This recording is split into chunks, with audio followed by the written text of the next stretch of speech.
Good evening, everyone. A warm welcome to today's session of INT AS. After briefing on INT AS 1 and INT AS 10, today we are going to cover a very important and interesting topic. It's INT AS 32 and 109, dealing with financial instruments.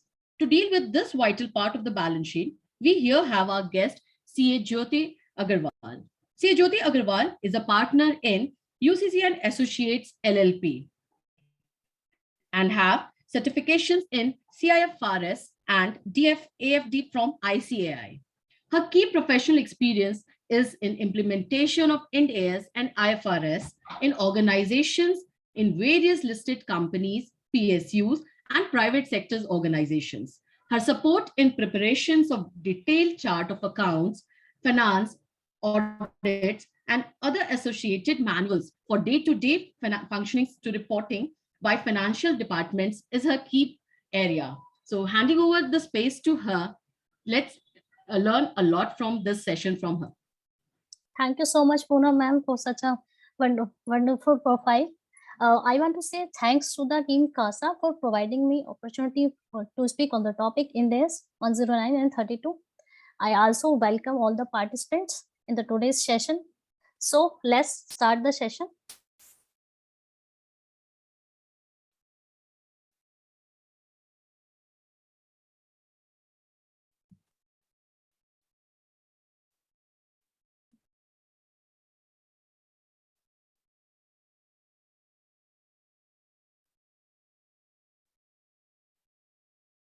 So my screen is visible to everyone? Yes, it is visible. Okay, sure. Thank you. So in today's session, we will cover the two standards. The first standard is INT AS 32 financial instruments presentation, and the second one is the INT AS 109 financial instruments. Although these both of standards are quite difficult, so I have tried to use practical examples so that it will be more convenient to everyone for the understanding.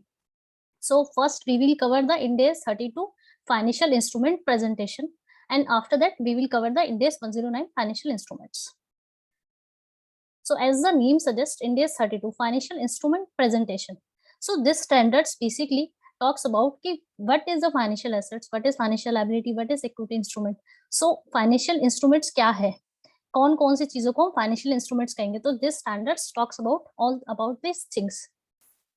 So first of all, we will see what is the objective of this standard. So this standards basically provides the principles for presenting financial instrument as a liability or equity. So ये standard हमें basically provide करता है कि हम कौन से principles लगा के classify करेंगे financial instrument को कि वो financial assets है या liability है या equity instrument है. तो इस standard के through हम ये पता लगा सकते हैं कि हमें किस चीज को फाइनेंशियल एसेट्स कहना है या लायबिलिटी कहना है या इक्विटी इंस्ट्रूमेंट क्या होती है ये सब चीजें. सो this is the basic objective of this standard.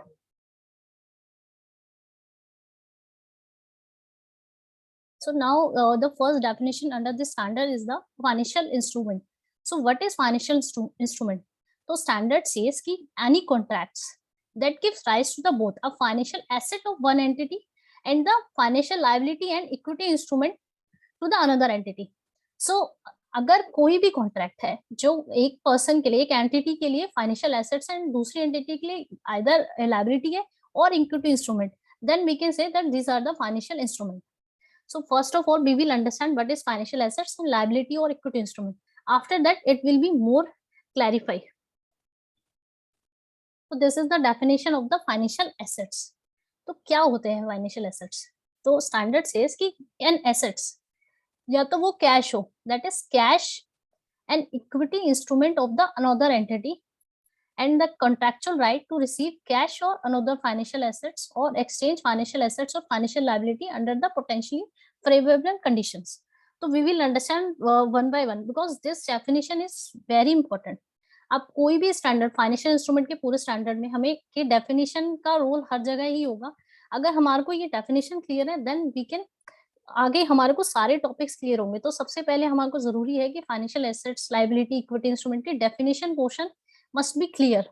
So standard says कि कोई एसेट्स या तो वो कैश हो, तो कैश के लिए क्या बोला है कि कैश हो सकता है हमारा in the foreign currency also. So it is necessary कि कैश हमारा इंडियन करेंसी में हो. अगर ये फॉरेन करेंसी में तो भी वो कैश हमारा फाइनेंशियल इंस्ट्रूमेंट में कवर होगा. And equity instrument of the another entity. So let us say one example. एक कंपनी ए है और कंपनी बी है. तो company A invest in the equity shares of the company B. So जो company A ने investment की है company B के इक्विटी शेयर्स में, तो कंपनी ए की बैलेंस शीट में it will be show as a investment. So this is an equity instrument of the another entity. So company A की balance sheet में it will be show as an investment, and in the balance sheet of the company B it will be show as a equity. So for the company A it is an equity instrument of the another entity. So this is also a financial assets for the company A. So next one is the a contractual right. This is very important because cash and equity के बाद हमें जो basic condition check करनी है कि financial assets है या नहीं है. That is a contractual right. If we have a contractual right to receive cash or another financial asset, then we can say this is a financial assets. अब contractual right क्या है? अब मान लीजिए कि हमारे को हमने कुछ गुड्स है, हमने गुड्स सोल्ड किए हैं. एबीसी कंपनी ने पीक्यूआर कंपनी को कुछ गुड्स सोल्ड किए हैं फॉर 100 रुपीज. सो यहाँ पे क्या होगा, एबीसी प्रोवाइड करेगी goods to the company PQR Limited, and PQR Limited company will pay 100 rupees to the ABC Limited. So ABC Limited के पास एक contractual right है to receive cash from the PQR Limited. So that is the contractual right to receive cash from the PQR Limited. So this is the financial assets for the company ABC Limited. So this is the definition. So we will see one by one portion. So cash and equity instrument, then the contractual right. So we have to understand what is contractual right or other rights. So अगर let's suppose कि हमें कोई tax liability है, हमारी हमको अपना provision income tax का liability pay करनी होती है under the income tax act. So this is not a contractual right. This is our statutory obligations. So this is the important point कि whether it is a contractual right or it is a statutory obligation. We have to understand this. So financial assets are in case of an asset, that is a contractual right, not a statutory rights. The next one is the contractual right to exchange financial assets or financial liability under the potentially favorable conditions. So we can understand this by example. Let's suppose A Limited makes a borrowings for 10 lakh from the RBC Limited for 10 years. So after the 6th year, E Limited wants to pay a one-time settlement under the one-time settlement scheme, payment to the bank.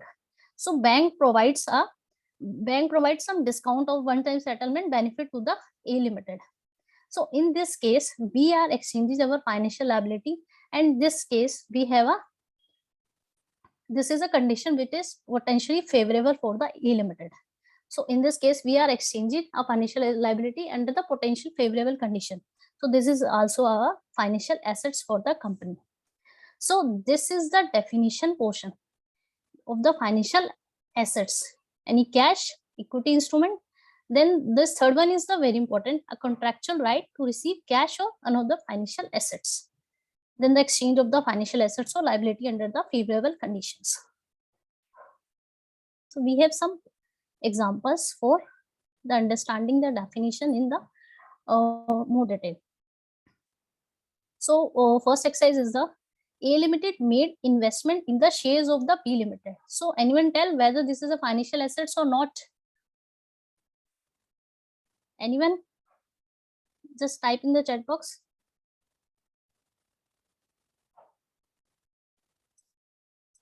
Yes. So right. It is directly covered in the definition. A Limited made investment in the shares of the B Limited.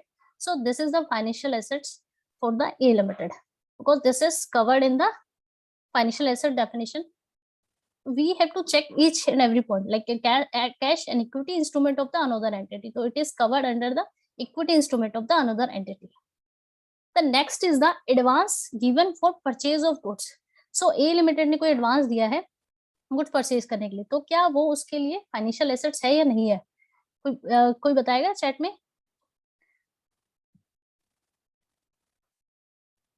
No right, no. So right, it is not a financial assets because जो advance हमने दिया है उसके against में, but the company will receive goods, not a cash. तो contractual right हमारे पास कोई कॉन्ट्रेक्चुअल राइट नहीं है टू रिसीव कैश और other financial, we will receive the goods against the advances given for purchase of the goods. So next is the investment in the, so there is no contractual right to receive the cash and other financial, that is, this is not a financial assets. So next is the investment in the perpetual debt carrying interest at the fixed rate. So is this a financial assets or not?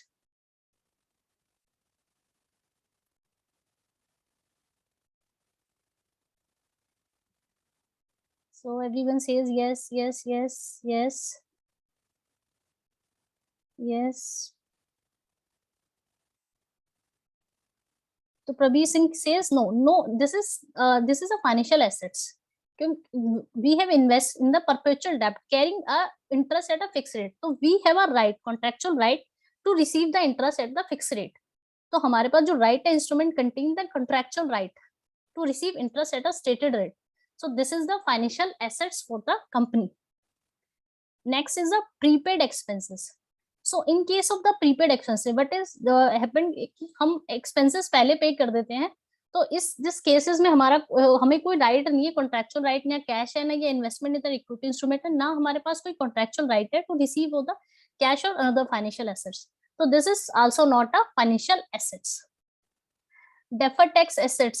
So this is deferred tax assets is basically arise due to the temporary differences. So this is also not a financial assets. Next is a Senvet credit receiver. So tell me whether this is a financial assets or not.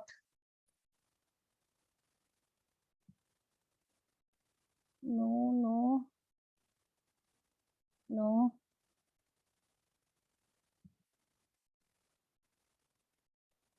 So everyone is saying no. So I think definition is clear, because Senvet credit जो receivable, that is rise due to the statutory obligations. This is not a contractual right to receive cash and another financial asset. That's why it is not a financial asset for the company. Then the lease deposit pay. Let's suppose company A ने कोई lease deposit दे रखे हैं जो company को 5 साल बाद वापस मिलने वाले हैं. So that is, कंपनी के पास इस केस में भी contractual right है कि after 5 years they will receive that lease deposits. So this is also a financial assets for the company. Next is the shares of the entity. So किसी एक company के जो उसके खुद के शेयर्स हैं, whether this is a financial assets or not. So tell me whether this is a financial assets.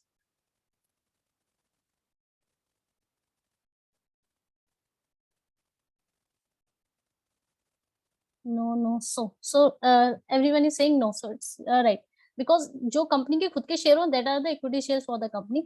So these are not the financial assets for the company. Then the PPE and right of use assets, that are also not a financial assets for the company. So this is the basically a definition कि जो financial assets होंगे, that is either a cash, an equity instrument of the another entity, then whether we have a contractual right to receive cash or other financial assets. So in this case, this is the financial assets for the company. One more illustration is A Limited sale करती है goods to the customers, and the goods are carried in the containers for delivery to the dealer's destination. So in this case, dealers are required to deposit a fixed amount of the 10,000 as a security for the containers.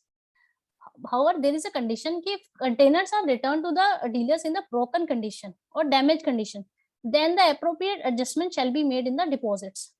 So whether this deposit will be treated in the books of account, मतलब whether this is will be recorded in the financial assets or not.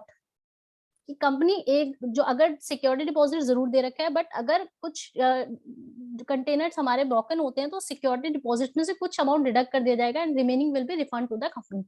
So whether this is a financial assets और not.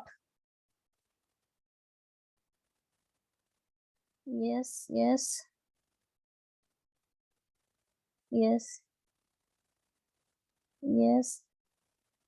So Pallavi Agarwal says no. So no, this is a financial assets. Even adjustment shall be made in the deposit in case of a damage. However, still dealers have a contractual right to receive the deposit at the time of the termination of contract. So that's why it will be recorded as a financial assets in the books of the dealer. So there is a uncertainty related to the dealers, if containers are damaged, then the suitable adjustment shall be made the amount from the 10,000.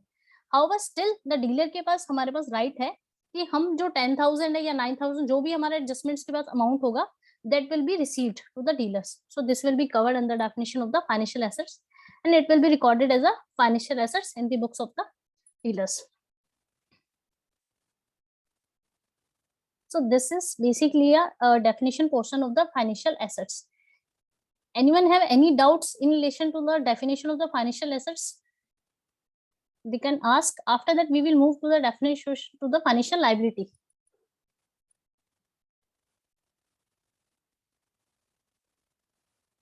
Any doubts related to the definition, or shall we proceed further?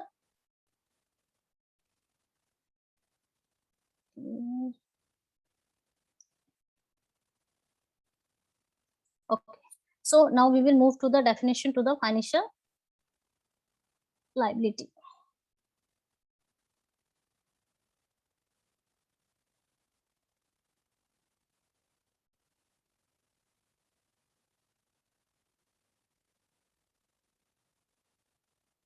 So financial liability. So financial liability is a counterpart of the financial assets. So in the financial asset, there is a contractual right to receive the financial. In this case, any liability, that is a contractual obligation to deliver cash or another financial asset to another entity. So if we will see the both the definition, so in this case, we have a contractual right to receive cash or another financial assets. Or in the financial liability definition, we have a contractual obligation to deliver cash or another financial asset to the another entity, or to exchange financial asset liability under the potentially unfavorable conditions. So this is the counterpart of the financial assets definition. Under the financial asset, we have a contractual right to receive cash, or in this case, we have a contractual obligation to deliver cash or another financial assets. So basically, in this case, like ABC Limited purchases goods from the PQR Limited for the 100 rupees. So ABC Limited will pay the 100 rupees to the PQR Limited. So this is a financial liability because they have a contractual obligation to deliver cash and other financial assets to the PQR Limited. We have one more exercise for the financial liability also. So tax liability. So please tell whether tax liability will be covered under the definition of the financial liability. No, no, no.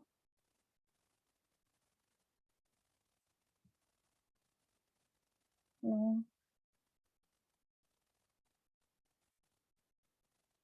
So everyone is says no, so they are right, because tax liability is not a contractual obligation to deliver cash. Tax liability जो arise होती है वो होती है as per the requirement of law, and this is not arise because of the contractual arrangement. So tax liability does not covered under the definition of the financial liability. The next is the bills payables. So whether bills payable will be covered under the definition of the financial liability.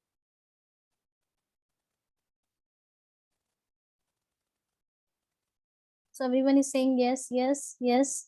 Okay, yes, they're right. Under the bills payable, we have a contractual obligation to deliver cash and another financial assets. Contractual obligation to pay cash on bank. So this is the financial liability of the company. Next example is the advance received for sale. So suppose A Limited ने कुछ advance receive किया है for the purpose of the sale.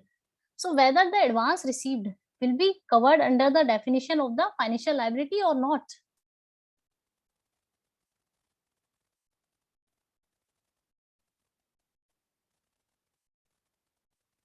Can anyone tell me the reason why advance received for sale is not a financial liability?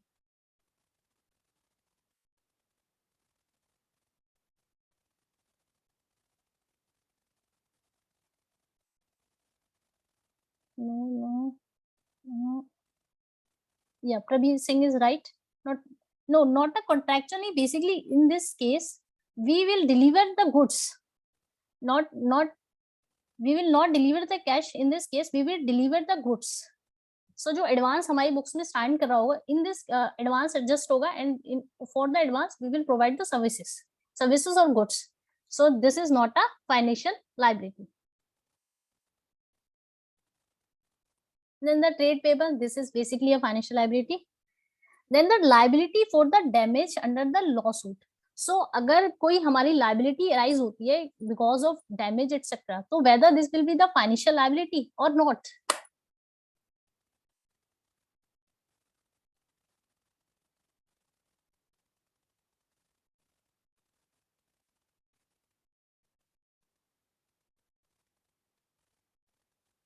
So Sonam, this will be covered under the other current liabilities.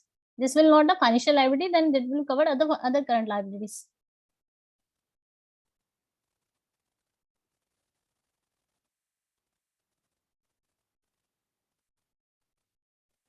So जो liability for damages होंगी, this is not a financial liability because this is arise due to the laws. This is not due to the contractual obligation, your arrangements. The next is a financial guarantees given. So financial guarantee contracts is like दो company है, like company A and B. Company A provides loan to the company B, and company A wants some security or guarantee from the company B. If company B fails to pay that loan to the company A, then the company C will pay that loan to the company A. So in this case, C is providing the financial guarantee to the company A on behalf of the company B. So please tell me whether this type of arrangement will also covered under the financial liability, or this is not financial liability or not financial liability.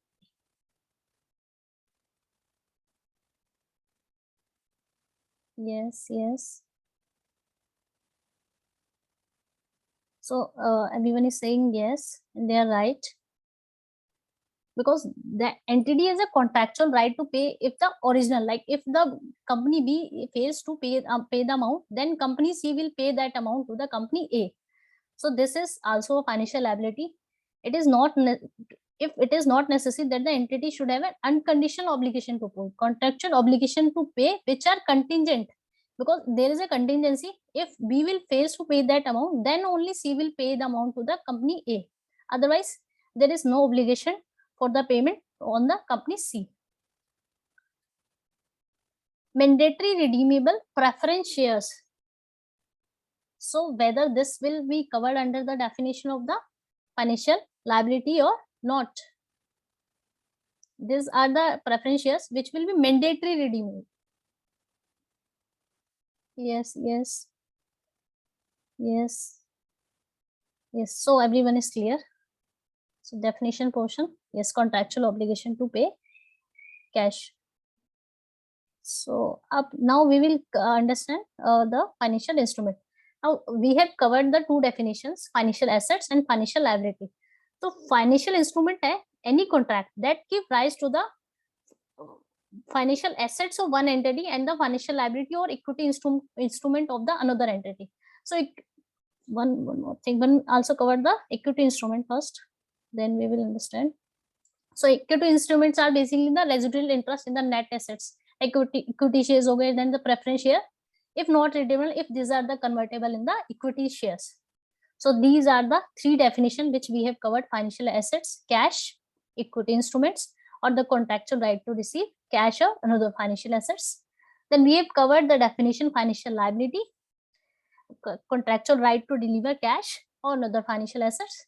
Then we have covered the definition equity instrument, that are the residual interest in the net assets of the entity. So now we will understand the financial instrument. So financial instruments are the basically which gives rise to the financial assets for the one entity and the financial liability and equity instrument to the another entity. So like example, investment in the equity instrument. A Limited invest in the equity shares of the B Limited. So in the books of the A Limited, it will be shown as an investment, and in the books of the B Limited, it will be shown as an equity instrument. So these are the financial instruments. The second one is the like sale of contract goods. So like a company A sells goods to the company B. So in the books of the A Limited, it will be shows as a trade receivable, and in the books of the B Limited, it will show as a trade paper. So in the books of the one company, it is will the financial assets, and in the other company, it is a financial liability. So these are the basically crux of this session is the financial instruments are the financial assets, liability, or the equity instruments. So basically this standard 13 days 32 is basically deals with the financial assets financial instruments classification, the financial assets, liability, and the equity instruments. So अब this definition portion सबको clear है, तो हम आगे move करेंगे because आगे का पूरा सेशन इस डेफिनेशन के बेस पे ही डिपेंड करता है. Any doubt? You can ask in the chat box.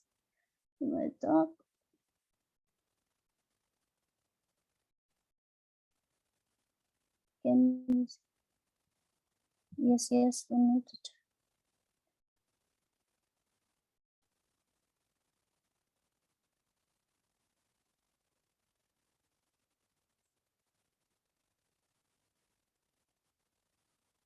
Yes, you can see the definition again. Abhay, Vijay, this is the definition portion.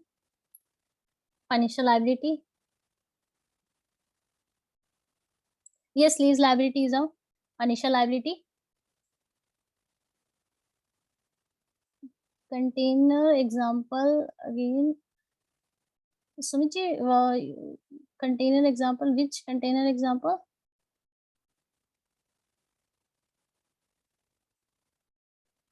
Okay, I got it. Sumiti, you are asking about this illustrations. So in this case, जो हमने security dealer ने जो security deposit दिया था 10,000 to the A limited, there is a contract between the dealers and A limited कि if हमारे जो भी हमने कंटेनर्स हैं अगर ब्रोकन होते हैं तो सिक्योरिटी डिपॉजिट में से सूटेबल एडजस्टमेंट्स किया जाएगा.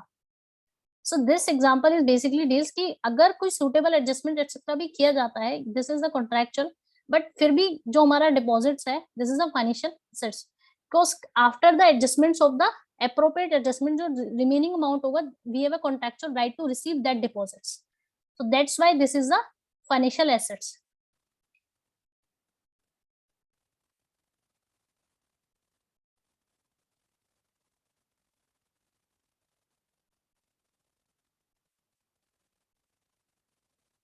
Advance receipts not financial liability. Sale contract, like we are talking about sale contract is like we are talking about the transaction ki company A sells goods to the company B. So in this case, in the books of the company A, it will be show as a trade receivable, and in the books of the company B, it will be show as a trade payable. So that is a financial, that is the financial instruments. The trade receivable yani ki financial assets and the financial liability.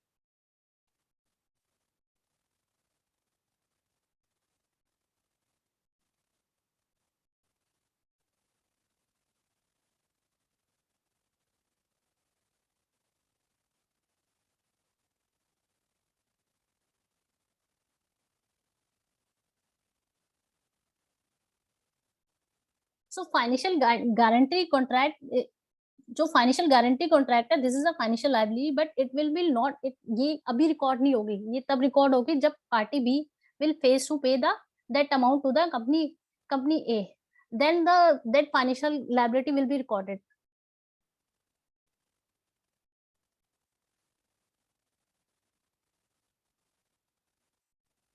So shall we proceed further in days 109 or any more questions? Yes. Okay.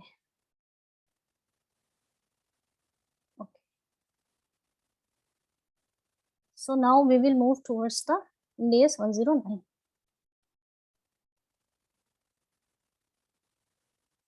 Financial instruments. So basic objective of this standard is to establish principles for the financial reporting of the financial assets and financial liability. So this standard basically tells ki jo financial assets and liability hai, how you will measure that financial assets liability in the books of accounts. How will you report that financial assets liability in the financial statements?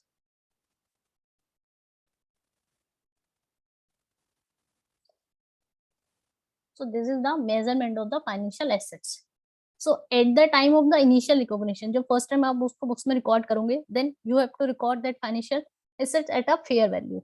And then subsequent recognition, we have a 3 option for the subsequent recognition of the financial assets. The first one is the FVTOCI, that is fair value through other comprehensive income. The second option is the amortized cost, and then the third is the fair value through profit and loss account.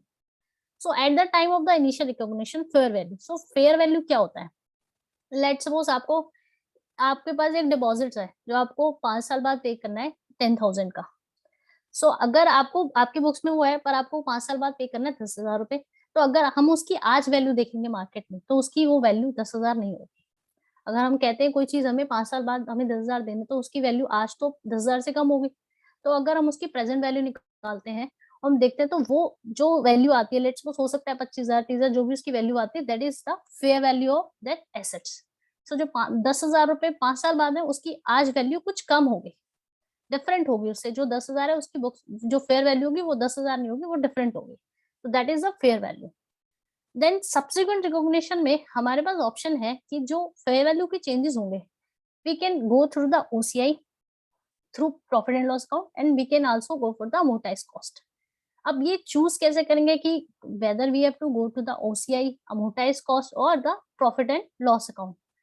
So standard says कि आपको क्या देखना है. Basically you have to see the business model of the company. First thing which you have to check is the what is the business model of the company, and the second one is the what is the contractual cash flow of the assets. So these two things are very important. So all the things, category collection is the based on this two factors ki what is the business model and what are the contractual cash flow of the assets. So first category is the FVTOCI, fair value through other comprehensive income.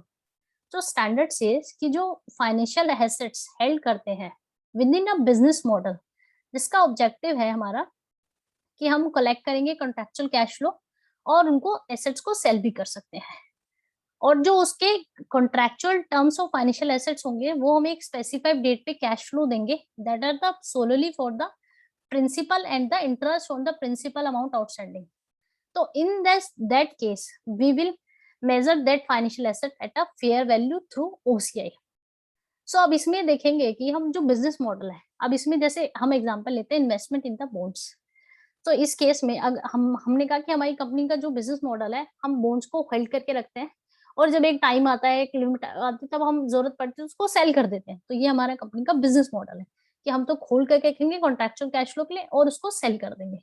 अब जो bonds है उसके जो cash flows होंगे वो होंगे हमारे basically principal मिलेगा और हमारे को जो मिलेगा उसके ऊपर आउटस्टैंडिंग पे interest amount. So this investment in bonds will be measure at a fair value through OCI.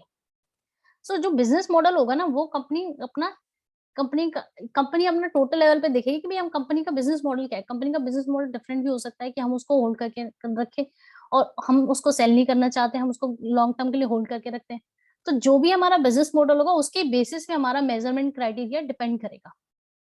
The second category is the amortised cost. So जो डिफरेंस है हमारा fair value through OCI and the amortised cost, इन दोनों में जो basic फर्क है वो है कि जो second category amortised cost, in this जो हम फाइनेंशियल एसेट्स को होल्ड करके रखते हैं इसमें हमारा सेलिंग नहीं होता. हम इसमें फाइनेंशियल एसेट्स को होल्ड करके रखते हैं to collect the contractual cash flow. And if we have hold the financial instruments and also sell them, then we have a FVTOCI OCI category. FVTI OCI की full form है fair value through other comprehensive income. सो जो PL में दो parts होते हैं, एक profit and loss account हो गया, एक अदर कॉम्प्रिहेंसिव इनकम का सेक्शन होता है. तो जो फेयर वैल्यू ओसीआई के थ्रू अगर हम ले जाएंगे तो जो चेंजेस होंगे which we will record that changes in the fair OCI component, not in the profit and loss component. So amortise cost में जो कैटेगरी होगी उसमें हम फाइनेंशियल एसेट्स को होल्ड करके रखेंगे to collect the contractual cash flow. And the second is contractual terms. तो जो फाइनेंशियल एसेट्स के कॉन्ट्रेक्चुअल टर्म्स होंगे वो तो सोलली पेमेंट है of the principal and the interest. So जो ऑल अदर एसेट लाइक हमारे पास लोन्स है, तो इस केस में कंपनी लोन को होल्ड करके रखती है to collect the contractual cash flow और उस पर प्रिंसिपल और इंटरेस्ट का जो हमारी पेमेंट्स होती हैं. So these are the financial asset for the amortised cost category. हमारे स्टाफ लोन्स हो गए, तो इन इस केस में भी जो हमारे स्टाफ लोन कंपनी होल्ड करती है to collect the contractual cash flow. So this is the category of the amortised cost.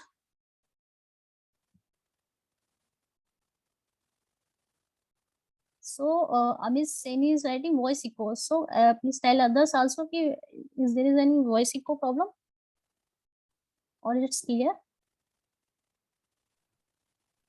Poonam ma'am, voice is okay or any issue? No. Okay. Okay. So we will continue. Okay. So next category is the fair value through PL, FVTPL. That is the fair value through profit and loss account. So this is a residual category. So if financial shall be measured at the fair value through profit and loss account unless it is measured at the amortized cost or the fair value through other comprehensive income. So अगर हमारा financial assets ना तो OCI में आता है ना amortized cost में आता है, then we have a residual category fair value through profit and loss account. So if you will in the last session you have seen the financial your profit and loss account in which there is two sections. One is the profit and loss account and other is the other comprehensive. So if we will measure our financial asset at a FVT OCI, then the changes will be recorded in the fair value through OCI section. And if we will record it the amortized cost or through PL, then it will be shown under the profit and loss account. So FVTPL is the our residual category.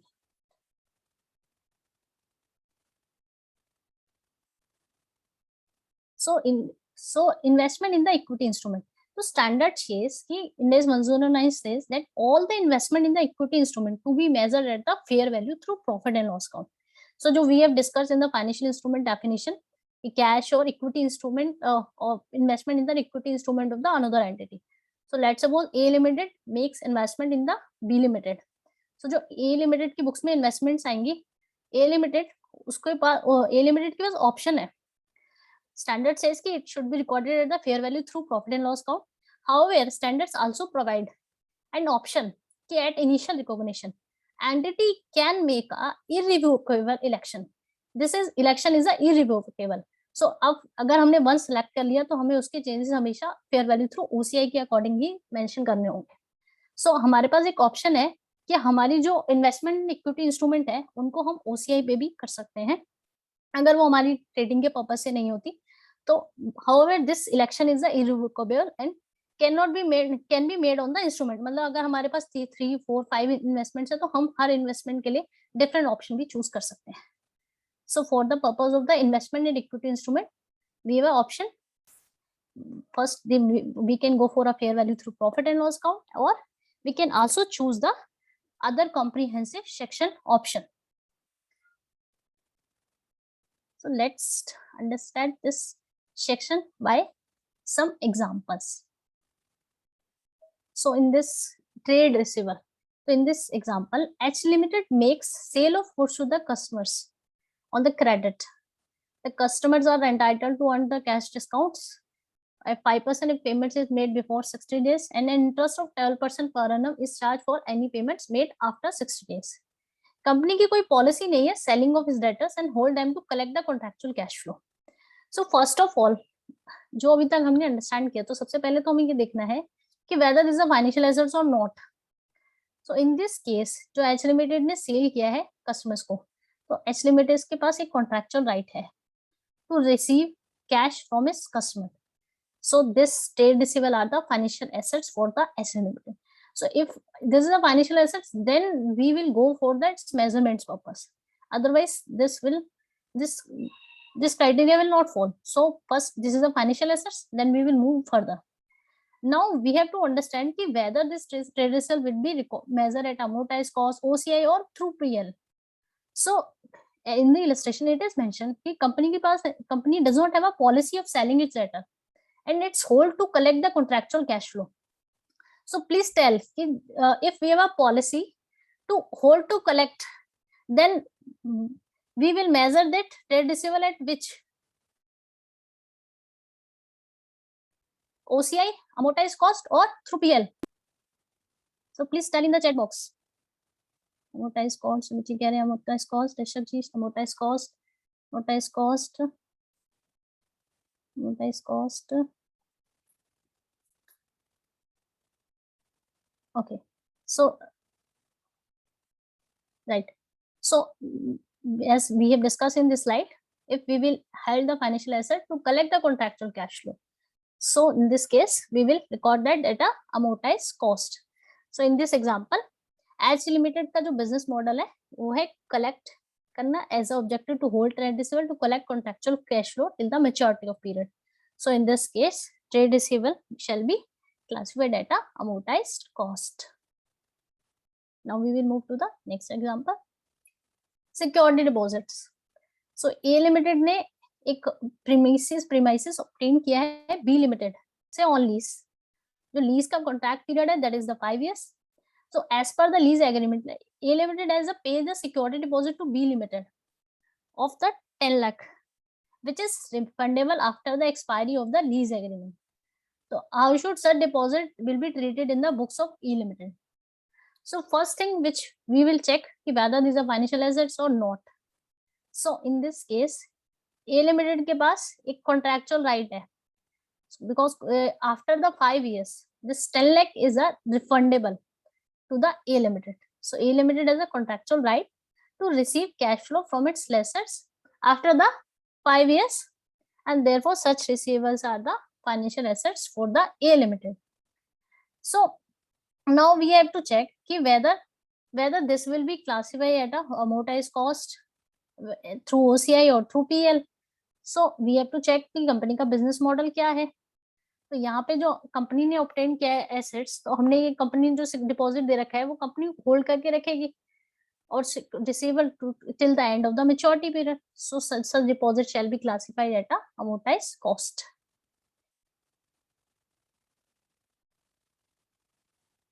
Right.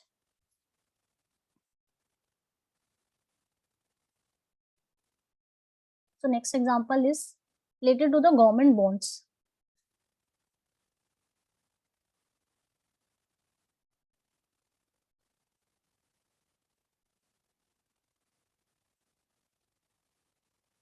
So Atul ji, in this example, company A इसको security deposit को hold करके रखेगी to collect the contractual cash flow at the end of the period. So that's why this is the amortized cost category. This is the category financial assets held to collect contractual cash flow. तो 5 साल के बाद company उस cash flow को collect कर लेगी. So that's why it will be covered under the definition of the financial. Even if the security deposit is adjusted with the last year lease payment, it will be recorded at a amortized cost because this is depend on the future event. Still जैसे हमने पहले वाले example में discuss किया था कि कोई adjustments होती है जिसकी वजह से डिपॉजिट्स में से कुछ अमाउंट्स डिडक्ट कर लिया जाता है. Even in this case also this is a financial asset for the company. Fair value cannot be recorded at a fair value after at the initial. Amit ji, at the initial we will record it at a fair value. However, at the subsequent we have an option to draw OCI amortized cost and through PL. So we have to choose one category for the purpose of this recognition. Initially we will record at a fair value.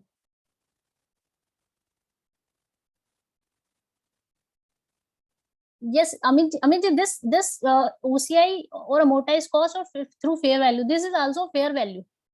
This name is different because in this fair value through PL we will mark the changes in the OCI. So this is the criteria different. Otherwise this is also fair value. We will see the examples in the future slides. You will get the more detail. So now we will move to the next questions. And this entity A has a surplus funds like 50 million. A has not found a कोई suitable investment opportunity, so it's buy a high quality government bond in order to generate a interest income. So in this example, A Limited ने जो bonds करे वो for the purpose of generate interest income. और A Limited also says कि if suitable investment opportunity arise before the maturity date, the entity will sell the bonds and they use the proceed for the acquisition of a business operation. So whether the investment opportunity will mean the hold to collect or hold to collect and sell business model. So please tell In this case, whether we will record it at amortized cost or through the OCI or through PL, which category?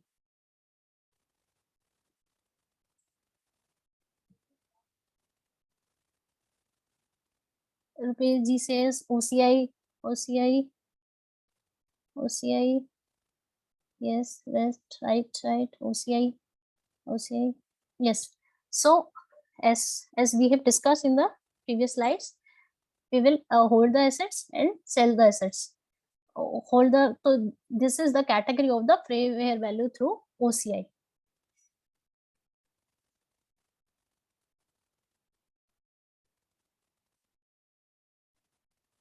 So one more thing which we will discuss, like entity A is a portfolio of the financial assets, which is the part of the held to collect business model.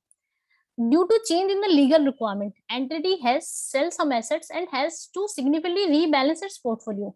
Whether the business model need to be reassessed or change. तो इसमें क्या हुआ कि company ए का जो portfolio था वो उसका जो पर्पस था वो था हेल्ड टू कलेक्ट करने का business model, but due to legal requirement हमने कुछ एसेट सेल कर दिए. So this is not be this classification will not be changed. So this is not a routine activity. So we will see कि जो हमारा change हुआ है वो just for the one purpose, like selling activity is considered as a isolated और a one time event. It is not a routine nature activity.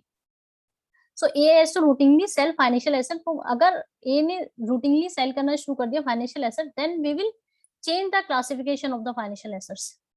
Otherwise it will not change. So in this slide which we have discussed, we have a 3 category, but agar due to some reason or legal requirement we have just sell that asset, then it will not change its classification. So where business model will not change.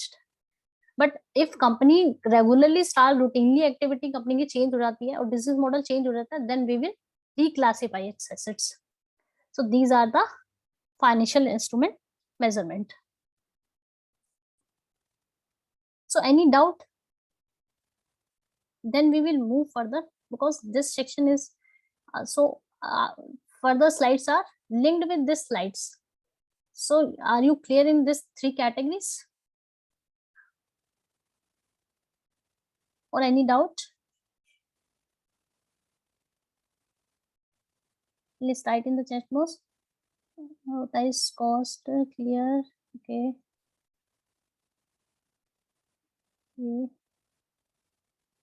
Rishabh ji, we will discuss how to calculate in the further slides.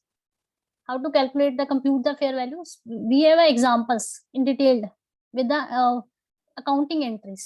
So you will understand that in the detail in the next slides. Till that this concept is clear कि 3 categories है और किस category में हम जो हम compute करते हैं उसका base क्या है, but in the measurement basis. This is clear to everyone, so we can move in the further section.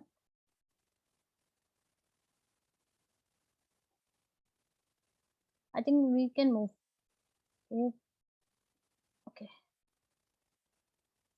You will understand the calculation portion in the next slides. So amortized cost. So amortized cost क्या है? This is the important section because maximum assets are basically measured at a amortized cost. So we will understand what is amortized cost. Amortized cost क्या है? Amortized cost the amount at which the financial assets is measured at a initial recognition.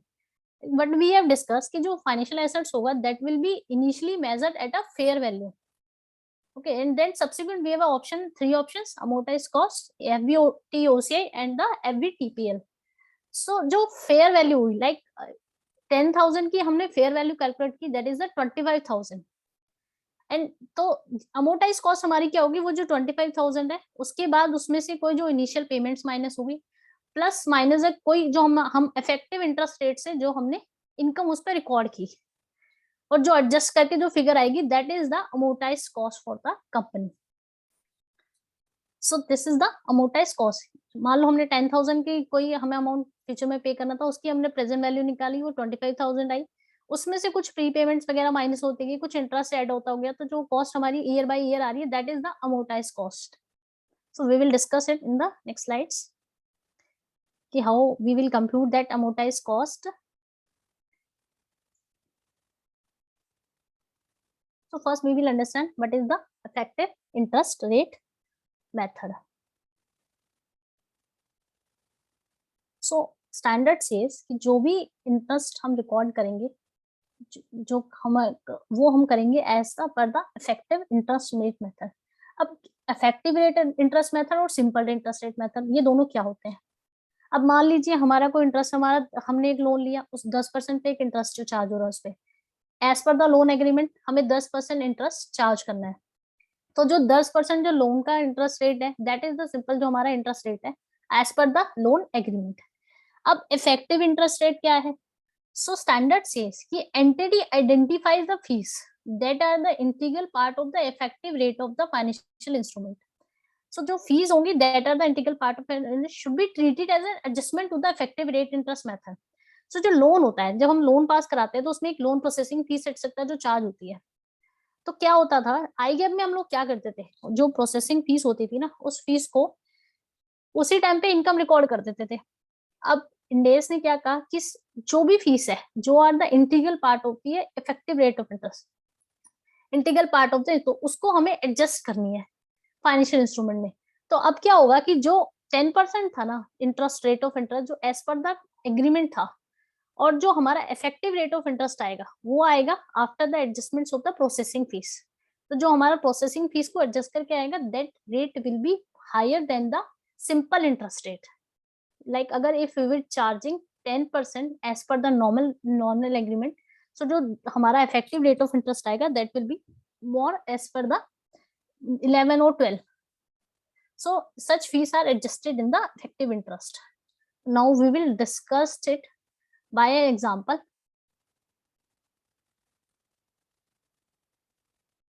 So we will take example of the loan processing charges. So I GAAP में क्या होता था, under the I gap कोई upfront fees होती थी जो processing fees होती थी जो चार्ज करते थे हम कस्टमर से at the time of the loan disbursement. It is charge to the statement of profit and loss account at the time of the receipt. However, what the index says कि it need to be recognized as per the effective rate of interest method. As per the so as the loans are classified at a amortized cost. So first we will understand as the loan is a financial assets, we have a contractual right to receive cash or other financial assets. The loans are the financial assets for the company. Then we will go for the Ind AS 109. We will see how we have to measure that loan. So first we will measure it at a fair value. Then we will see what is the business model for the company. तो business model क्या हो गया company का कि contractual cash flow को hold करके रखेगी, और जो लोन पे हमारे जो contractual cash flows आएंगे that is the principal and interest. So these loan are the amortized cost category. So अब इसमें amortized केस कैटेगरी में जो हम इंटरेस्ट रिकॉर्ड करेंगे that is the effective interest rate method. Now we will understand it by one example.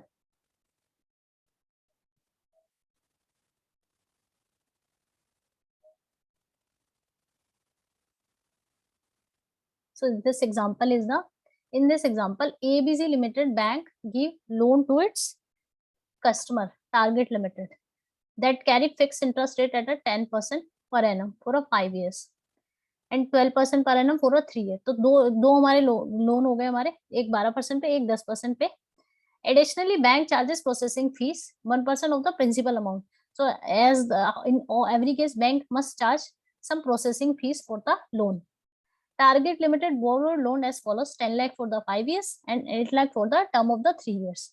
Compute the fair value upon the initial requirement in the books of the emissary limited. So first, this is the financial assets for the company. So this will be measured at a fair value.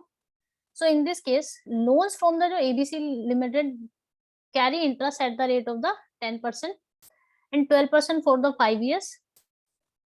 Additionally, there is a processing fee 1% of the loan.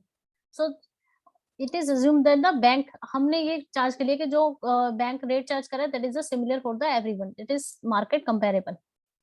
So amortized cost हमें इसमें compute करनी है, तो discounted cash flow के basis पे. तो यहाँ पे जो फेयर वैल्यू है that is a 5 year loan और 3 years loan. एक हमारा लोन हो गया 10 लाख का, एक हमारा 8 लाख का. तो जो इसमें प्रोसेसिंग फीस है 1% ऑफ द लोन, तो यहाँ पे होगी 10,000, in the second case it is 1% है कि 8,000। तो जो हमारा लोन रिकॉर्ड होगा ना फेयर वैल्यू पर प्रोसेसिंग फीस के एडजस्टमेंट्स के बाद, that will be recorded as 9,90,000 and 7,92,000। So अब अगर हम इसमें इफेक्टिव इंटरेस्ट रेट देखेंगे तो that is the higher than the 10% and 12% in the 5, because पहले क्या हो रहा था आईगैप में, हम क्या कर रहे थे, हम 10 लाख का लोन रिकॉर्ड कर रहे थे, उसके ऊपर जो इंटरेस्ट रेट लगा के जो हम यहाँ पे हम उसके ऊपर जो रिकॉर्ड कर रहे थे इनकम, वो 10% और 12% से इनकम रिकॉर्ड करते जा रहे थे। फिर हमारी जो उसमें रीपेमेंट आ रही थी, रीपेमेंट शेड्यूल हो रहा था, फिर जो हमारा क्लोजिंग आ रहा था। Now what we are doing कि हम जो इसको रिकॉर्ड करेंगे वो करेंगे 9,90,000 पे, और हम इसको 1% का हमारा एडजस्टमेंट की वजह से हमारा जो रेट ऑफ इंटरेस्ट आएगा वो हायर होगा, उससे हम अपनी इनकम रिकॉर्ड करेंगे, पेमेंट्स हमारी सिमिलर रहेंगी। तो जो प्रोसेसिंग फीस थी यानी कि 1% 10,000 जो बैंक फर्स्ट टाइम ली, यानी कि जब लोन लिया था तभी हमारी बुक्स में एज अ रेवेन्यू रिकॉर्ड हो जाती, वो 10,000 over the period of in the first case of the first loan it will be recorded in the 5 years। Over the period ये हमारी इनकम में रिकॉर्ड होगी। And in this second case it will be record in the 3 years। जो 8,000 है वो हमारे 3 years में record होंगे, और जो हमारे फर्स्ट वाला लोन था ये हमारे 5 years में रिकॉर्ड होंगे। और आई गैप में क्या होता था कि जो 10,000 है वन टाइम जैसे हमने लोन प्रोसेस किया, प्रोसेसिंग फीस रिसीव हुई, it will be recorded as a income. और इसमें क्या हुआ, जो चेंज हुआ ये over the period of the loan हमारी बुक्स में in the form of the interest record होगी, not in the form of the processing fees, it will be record in the form of the interest. और जो हमारा rate of interest, that is जो हमारा rate of interest था, जो first loan था उसमें वो 10% था, सेकेंड लोन में इट इज 12%। सो जो 10% था वो बिकॉज हम प्रोसेसिंग फीस का एलिमेंट लेके चार्ज करेंगे तो एक हमारा हायर रेट आएगा। और अब ये हायर रेट को हम लोग अंडरस्टैंड करते हैं इस एग्जांपल से कि ये रेट कैलकुलेट कैसे होता है। जो हमारा 10% और 12% से ज्यादा आएगा,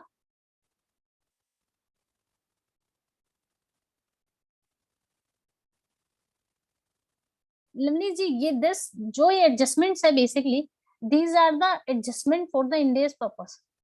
जो आपका बैलेंस कंफर्मेशन होगा इसमें, तो वो हमारा जो नेचुरल लोन होगा उसके हिसाब से लोन की कंफर्मेशन मिलेगी। These are the notional interest जो हम पास करते हैं इंडेस से related.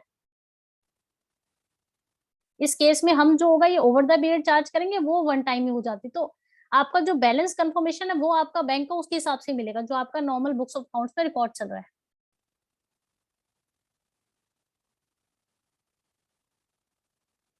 Yes, definitely. As per the loan schedule payment.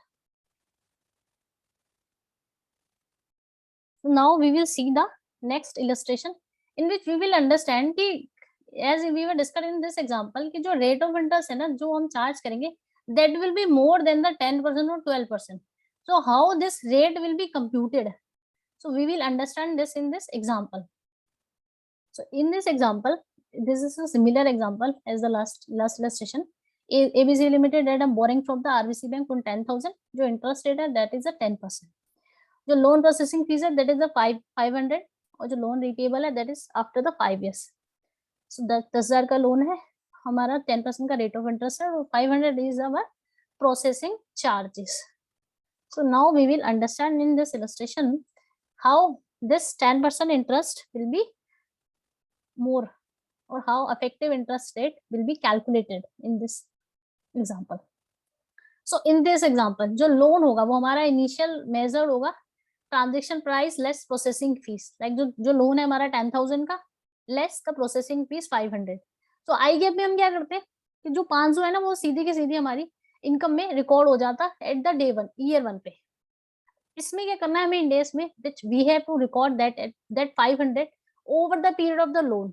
सो जो हमारा इफेक्टिव इस एग्जांपल में जो हमारा इफेक्टिव रेट ऑफ इंटरेस्ट है दैट इज द 11.42% और जो हमारा नॉर्मल रेट ऑफ इंटरेस्ट है that is 10%. So how this is computed? So we have to calculate the IR at which the present value of the cash flow should be come out the 9,500.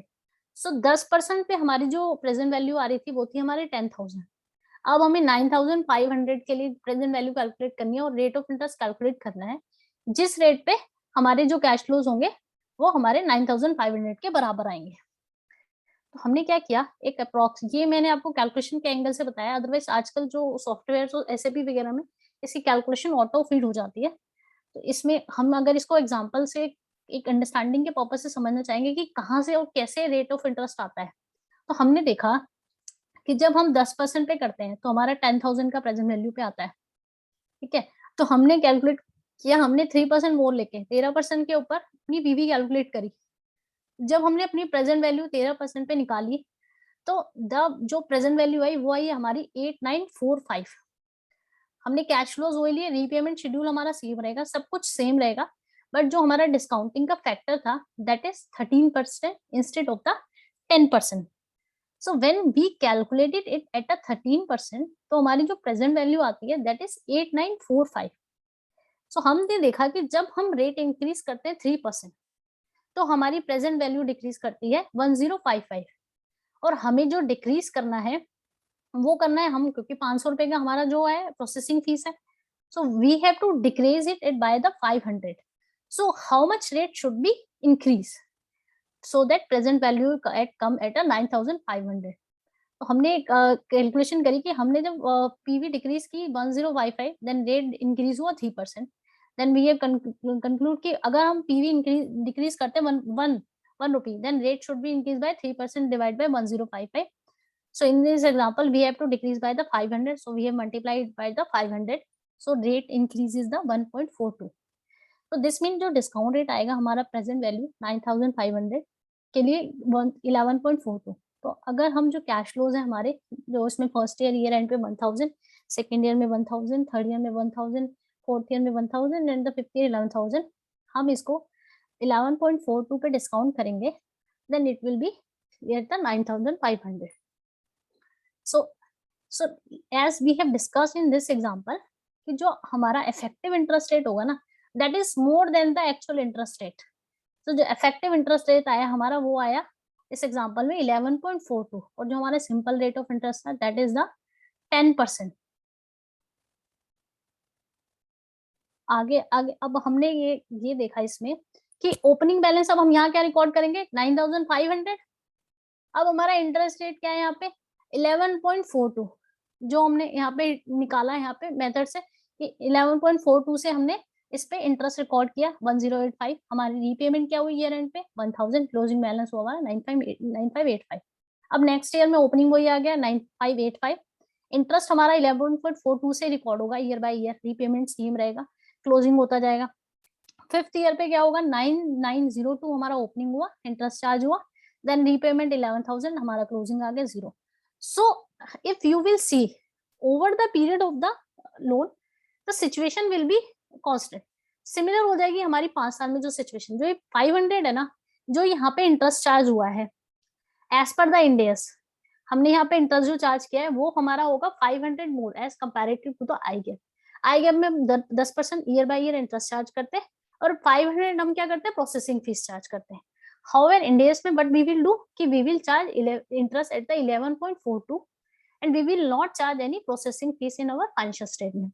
So this 11.42, so our this interest will include the processing fees component also, and this interest is the effective interest, which is more as the simple interest. So we have done the IRR method, and on this basis we have calculated the rate at which the present value comes at the 9,500. So this is the calculation portion which we have done. So in this example, as we have discussed, कि जो हमारा rate of interest जो charge होगा that will be higher. So if we will calculate this also, तो जो 10% और 12% है, इससे ज्यादा हमारा rate of interest आएगा, जो actual interest आएगा, और उसके basis पे जो हमारी processing fees है that will be charged over the term of the loan, that will not record as a single. So इस एग्जाम्पल में किसी को कोई डाउट हो तो अभी पूछ लीजिए। Any doubts? आपको everyone is clear how we have calculated that effective interest rate?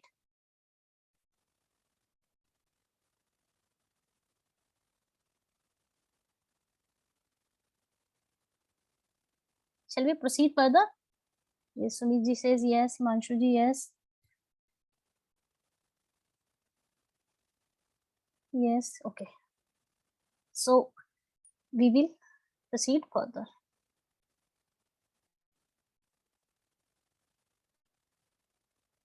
as we have discussed this session, now we are covering all the practical aspect. So staff loans and advances. This is also a very important factor in the Ind AS 109. So if you will see the balance sheets of the maximum company, there is a staff loans and there is a discounting factor. So IGAP में क्या होता था, जो concessional loans जो हम staff को देते थे वो हम डिसबर्स अमाउंट पे ही रिकॉर्ड करते थे. However, Ind AS 109 says कि it should be recorded at a fair value. So as we have discussed, staff loans, company ने अपने स्टाफ को लोन दिया है. सो कंपनी के पास क्या है, contractual right to receive cash. So this is the financial assets for the company. So IGAP में तो कोई फाइनेंशियल एसेट्स फाइनेंशियल लायबिलिटी था नहीं. However under the Ind AS this is a financial assets. So Ind AS 32 says we have to record it at a this is recorded at a financial assets in the financial statement. Then Ind AS 109 comes in the pictures and it says कि it should be recorded at a fair value at a initial recognition, and at subsequent recognition you have to check कि whether it will be recorded at a OCI, it amortized cost or through PL. तो we will see. So company staff loan को hold करके रखेगी to contractual cash flow. So in this case it will be recorded at a amortized cost category.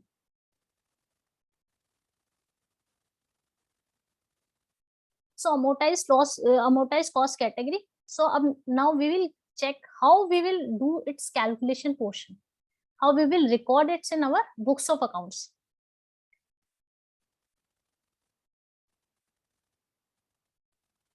So Prateek ji says is loan includes advances.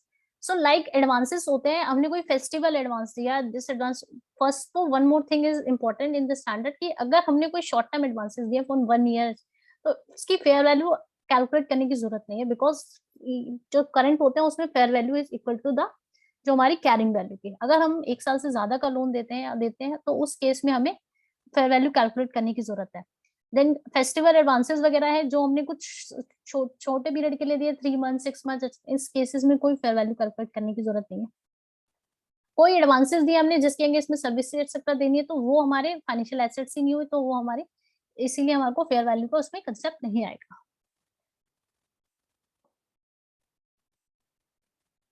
Now we will discuss the example on the staff loans and advances. This is very important example because every company provides loan to its staff at a concessional rate. So in this example, ABC Limited provides advances to their employees for purchase of house. We are assuming कि जो repayment होगी वो होगी हमारी 5 equal installment में, और जो हमारा rate of loan है that is the 7.5%. Current bank rate अगर यही लोन अगर कंपनी से ना लेके पर्सन बैंक से लेता तो जो मार्केट में जो इस लोन का रेट ऑफ हाउस ऑफ लेन का इंटरेस्ट चल रहा था वो था 10%. तो इस केस में क्या हो रहा है कि जो कंपनी प्रोवाइड कर रही है loans to their staff that is the concessional rate पे 7.5 2.5 का एक कंसेशनल कंपनी प्रोवाइड कर रही है टू इट्स स्टाफ. अब वी आर अज्यूमिंग कि जो अमाउंट होगा एडवांस का वो होगा 2 lakh and EMI is the 49430 per year. So we have to specify the accounting treatment as per Indian GAAP and Ind AS. तो Ind AS में सबसे पहले तो ये हमारे लिए फाइनेंशियल एसेट्स हो गए कंपनी के लिए, ABC लिमिटेड के लिए. तो कंपनी ABC ने इसको अपनी बुक्स में रिकॉर्ड करेगी under the financial assets head. Then we have to measure it at a fair value and the amortised cost.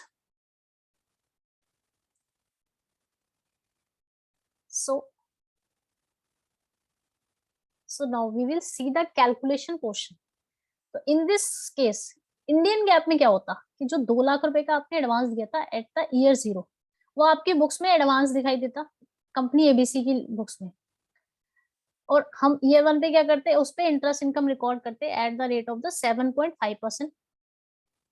15,000 रुपए की हम यहाँ पे इंटरेस्ट इनकम रिकॉर्ड करते हैं. फिर हमारी इंस्टॉलमेंट आती है 49430 की. उसके बाद हमारा ओपनिंग आ जाता 1650. फिर नेक्स्ट ईयर हम फिर 7.5 से अपनी इंटरेस्ट रिकॉर्ड करती है. ऐसे करते करते करते 5 ईयर एंड पे हमारा इंटरेस्ट रिकॉर्ड होता है, इंस्टॉलमेंट आती है, हमारा क्लोजिंग हो जाता है 0. अब Ind AS में हम क्या करेंगे, हम कह रहे हैं कि जो हम 2 लाख का लोन दे रहे हैं उसको हमने 5 ईयर के एंगल से दिया है, तो हमारा जो हमें निकालना है उसको फेयर वैल्यू पे हम बुक्स में क्या कैसे रिकॉर्ड करेंगे उसको फेयर वैल्यू पे. सो फेयर वैल्यू मेजरमेंट के लिए इंडेस 113 फेयर वैल्यू मेजरमेंट से कि जिस केस में हम यहाँ पे कॉन्ट्रेक्चुअल कैश फ्लोज देखेंगे, तो हमने यहाँ कैश फ्लोज क्या है हमारे फेयर वैल्यू को कैलकुलेट करने के लिए, जो इंस्टॉलमेंट हमें पे करनी पड़ रही है। ईयर 1 पे क्या है 49430, मतलब हमें 5 ईयर्स में सेम इंस्टॉलमेंट्स हमें 5 ईयर्स में पे करनी। तो जो हमारे कॉन्ट्रेक्चुअल कैश फ्लोज हैं वो क्या है 49430 की 5 इंस्टॉलमेंट्स। अब हमारा जो रेट ऑफ इंटरेस्ट है market rate of interest that is 10%, so we will calculate its present value at the 10%। तो हमने पीवी के फैक्टर्स लगाए, then we have calculated the discounted cash flows. So जो हमारी पीवी कैश फ्लो को हमने PV से मल्टीप्लाई किया, देन जो discounted cash flow I that total is the 187,379। तो इंडियन गैप में जो हमारी बुक्स में रिकॉर्डिंग के लिए फिगर्स थी दैट इज 2 लाख। हमने यहाँ पे जो लोन प्रोवाइड किया to our staff that is amount of advance is 2 lakhs, और जो ईएमआई थी 49430। तो हमारी कॉन्ट्रेक्चुअल कैश फ्लो की जो पर इंस्टॉलमेंट थी उसके बेसिस पे जब हमने इसको इफेक्टिव इंटरेस्ट, हमने इसको जब डिस्काउंटेड कैश फ्लो अप्रोच से कैलकुलेट किया, देन जो प्रेजेंट वैल्यू आई वो आई 187,379। तो इंडेस सेज कि we have to record it at a fair value. तो ईयर 0 पे जो हमारी फेयर वैल्यू है वो क्या हुई 187,379। अब हमें जो इस पे इंटरेस्ट इनकम लगाते इंटरेस्ट इनकम रिकॉर्ड करेंगे वो हम 10% पे रिकॉर्ड करेंगे मार्केट वैल्यू पे। तो हमने 187,379 पे 10% से 18,738 की लगाई। Instalment similar. तो इसमें इंडियन गैप और इंडियस में अगर आप डिफरेंस देखेंगे तो जो बेसिक डिफरेंस है जो फर्स्ट होगा कि हम यहाँ पे हम कैरिंग वैल्यू पे रिकॉर्ड कर रहे हैं, जो भी हमने बुक्स में अमाउंट दिया है वहां पे हम फेयर वैल्यू पे रिकॉर्ड कर रहे हैं। तो जो 2 लाख का लोन है उसकी जो हमारी फेयर वैल्यू है वो है 187,379। अब एक अमाउंट हमारा इन दोनों के बीच का जो फर्क है 12,621, वो हमारा डेफर्ड पोर्शन है। तो यहाँ पे क्या हुआ कि जो पहला डिफरेंस आया वो आया 2 लाख और 187,379। हमने इन दोनों के बीच में इंडियन गैप और इंडियस में, देन जो इंटरेस्ट इनकम है वहां पे क्या होगी वो 7.5% पे कंसेशनल रेट पे रिकॉर्ड होगी। यहाँ पे क्या हो रही है जो हमारा इफेक्टिव रेट ऑफ इंटरेस्ट आया तो हमारी यहाँ पे 10% के हिसाब से मार्केट वैल्यू के हिसाब से रिकॉर्ड हो रही है। तो हर साल जो हमारी इंटरेस्ट इनकम जाएगी वो आएगी 10% के हिसाब से, यहाँ आएगी 7.5 के हिसाब से। तो जो ये बेसिक डिफरेंस आया ये आया। अब यहाँ पे अगर हम देखते हैं इनिशियल रिकॉग्निशन में क्या है कि जो आपका लोन रिकॉर्ड होगा ये रिकॉर्ड होगा बुक्स में एट 2 lakhs, और जो हमारा इंडेस में रिकॉर्ड होगा लोन वो होगा 187,379 जो हमने कैलकुलेट किया है प्रेजेंट वैल्यू। सो यहाँ पे अगर हम देखें तो हमने क्या किया प्रेजेंट वैल्यू कैलकुलेट करने के लिए हमने कैश फ्लो को डिस्काउंट किया मार्केट रेट पे, और जो डिस्काउंटेड कैश फ्लो की वैल्यू है that is our present value. Then जो रिकॉग्निशन ऑफ इंटरेस्ट इनकम है वो क्या होगी कि जो हमारी इंडियन गैप में होगी वो होगी 7.5% के हिसाब से रिकॉर्ड होगी। यहाँ पे क्या होगी 10% से। तो यहाँ पे क्या हो रहा है कि जो हमारी इंटरेस्ट इनकम रिकॉर्ड हो रही है ईयर 1 पे 15,000 वहां हो रही है 18,730। तो अगर ईयर बाय ईयर आप देखेंगे तो ईयर 1 पे जो हमारी है वो 3,000 से यहाँ पे इंटरेस्ट इनकम ज्यादा रिकॉर्ड हो रही है। फिर सेकंड ईयर में आप देखेंगे 3,000 to 5,000 ऐसे ऐसे करते हैं हमारी। तो अगर ओपनिंग में जो डिफरेंस था वो था हमारा 12,621, और यहाँ पे जो हमारी इंटरेस्ट इनकम का फर्क है वो है ऐसे करते करते जो टोटल बैठेगा वो आएगा हमारा 12,621। तो ओवर द पीरियड अगर हम देखेंगे कि 0 से 5 ईयर्स में तो सिचुएशन नॉर्मल रहेगी।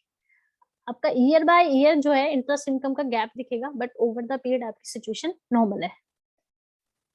यहाँ पे क्या होगा जो treatment of the difference between transaction value and fair value, I GAAP में तो कोई डिफरेंस ही नहीं आता था क्योंकि हम इसको रिकॉर्ड ही ऐड करते थे ट्रांजेक्शन वैल्यू पे। So there is no difference between the transaction value and the fair value. However under the Ind AS there is a difference between the transaction value and the fair value. That difference is at 12,621.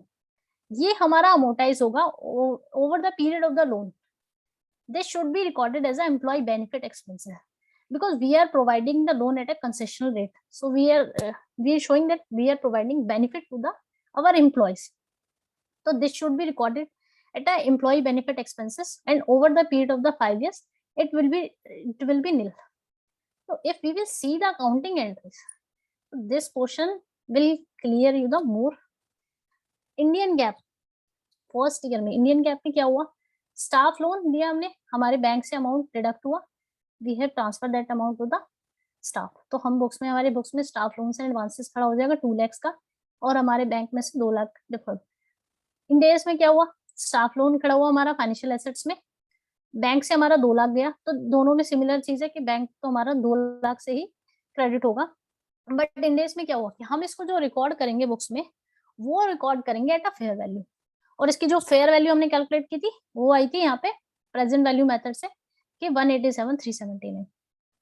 तो हमने यहाँ पे record किया staff loan 187,379 पे, और जो इन दोनों के बीच का पोर्शन था 2 lakh transaction value and the fair value, उसको हमने डेफर्ड एक्सपेंसेस यानी कि हम उसको एज अ प्रीपेड, उसको प्रीपेड में हमने बुक्स में रिकॉर्ड कर दिया, डेफर्ड एक्सपेंसेस डेफर कर दिया उसको हमने।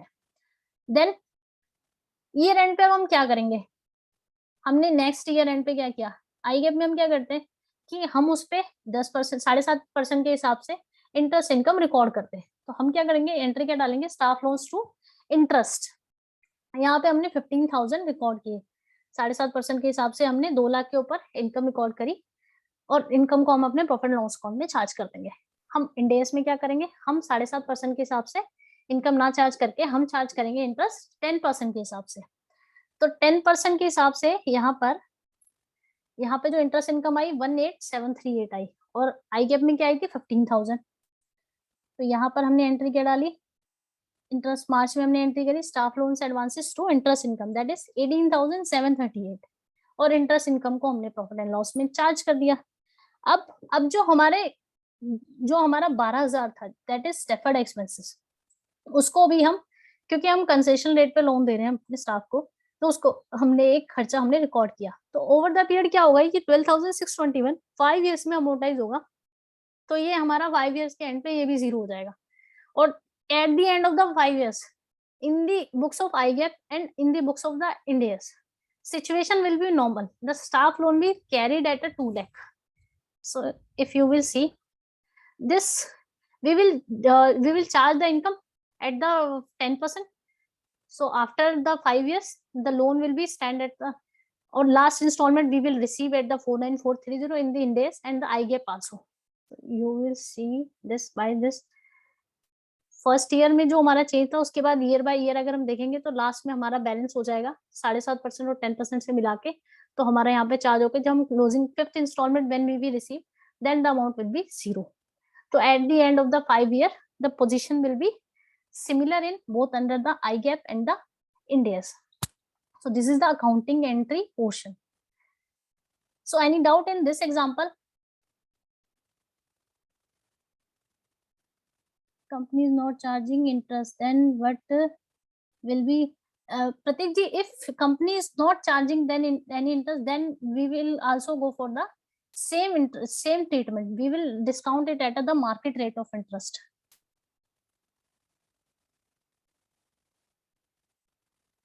Now difference is for the 2.5%, then difference will be for the 10%.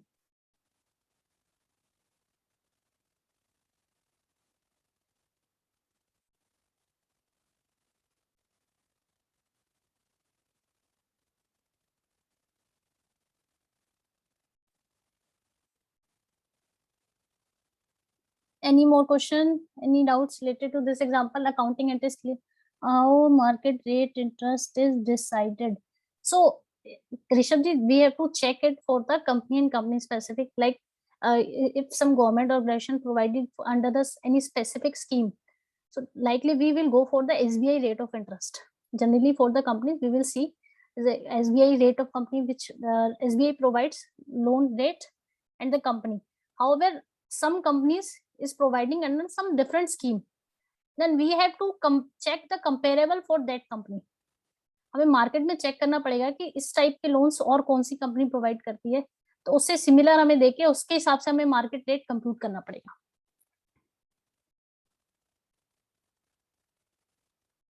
Actually, we have taken only 7.5% in the book, so how we will judge the differential interest amount? We just, so this interest will be recorded at a 10%, and the difference is also, if you will see in this example, यहाँ पे हमने क्या किया, आप देखिए 15,000 आई GAAP में record करते हैं इंटरेस्ट, और हमने क्या किया 18,738 यहाँ पे रिकॉर्ड किया।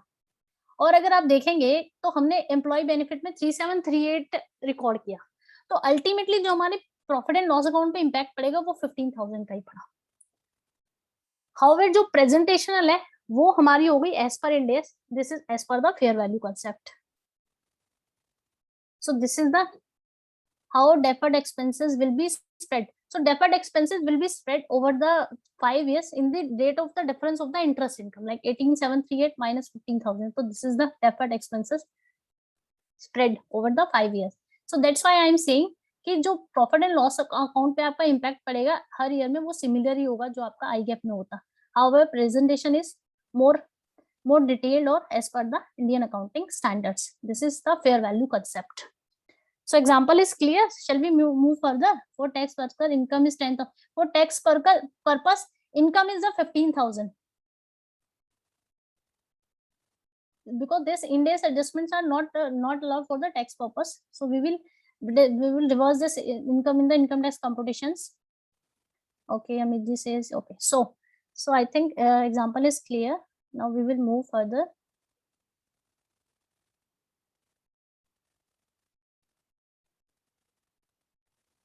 So like this is the example of the staff loans and advances. Now I am discussing one example of the security deposit. In this session, I have tried to cover the practical examples because these are the all adjustments just you will see in the balance sheets. Staff loans adjustment, security deposit adjustment. These are the adjustments which are basically in the Indian accounting standards. So this is the security deposit example.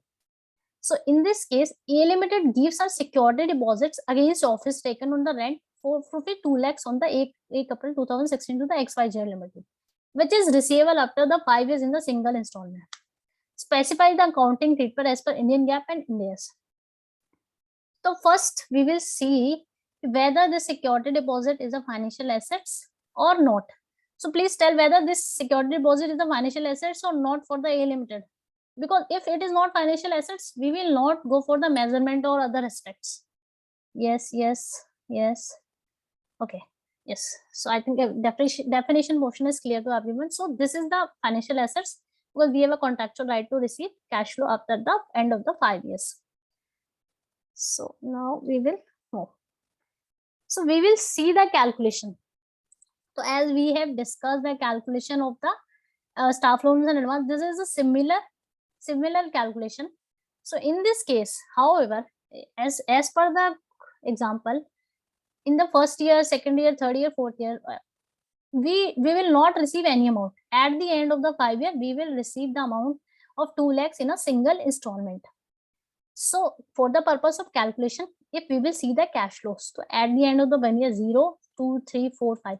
4 year end tak we have a cash flow of the 0. At the end of the 5 year, we have a cash flow of the 2 lakhs. So we are assuming the market rate at a 10%.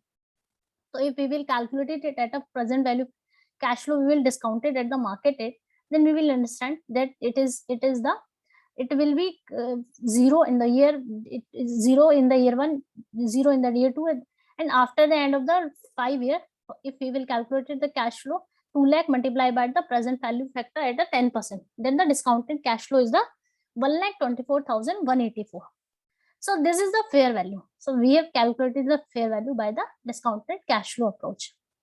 तो आई GAAP में क्या होता, आई GAAP में तो क्या होता कि जो 2 लाख रुपए ये हमें 5 इयर्स के एंड पर रिसीव हो जाते, हमको हमारी बुक्स में सिर्फ 2 लाख रुपए डे 1 से ही हमारी बुक्स में 2 लाख रुपए रिसीवल शो होता.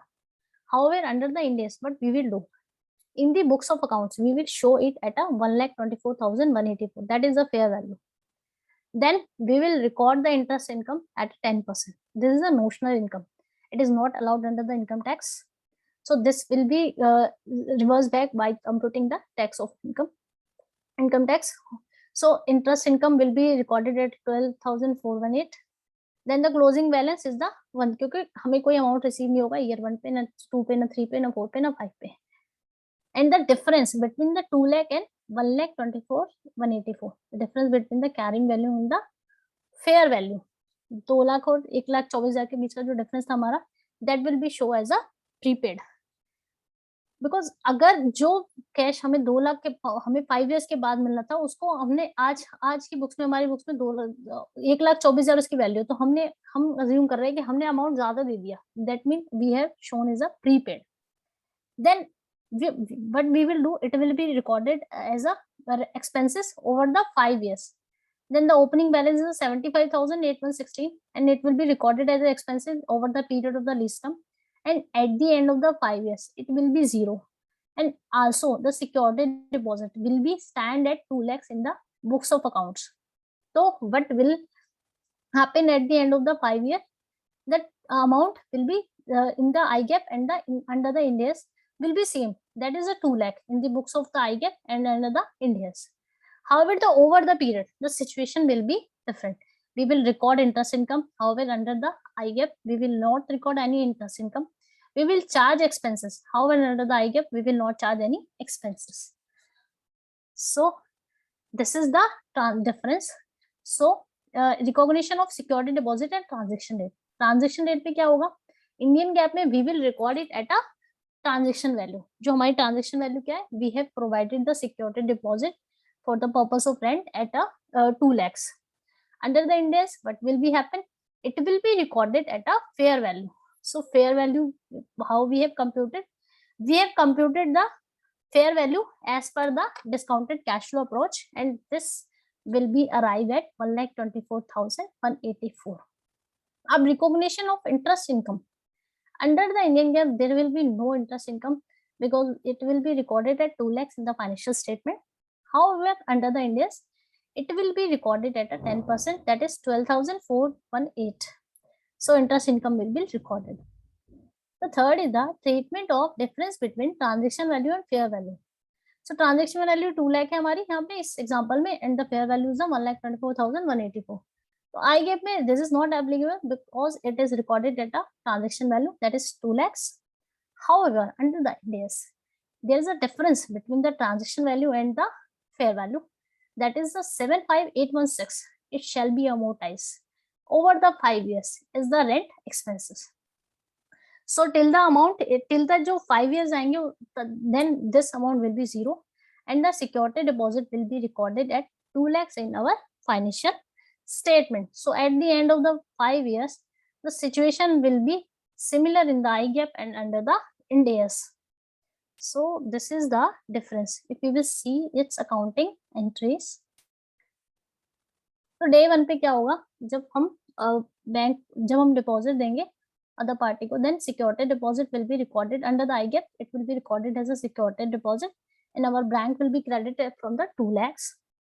But will be happen in the Ind AS on the date of the initial recognition, we will record the security deposit at a fair value, that is 1,24,184.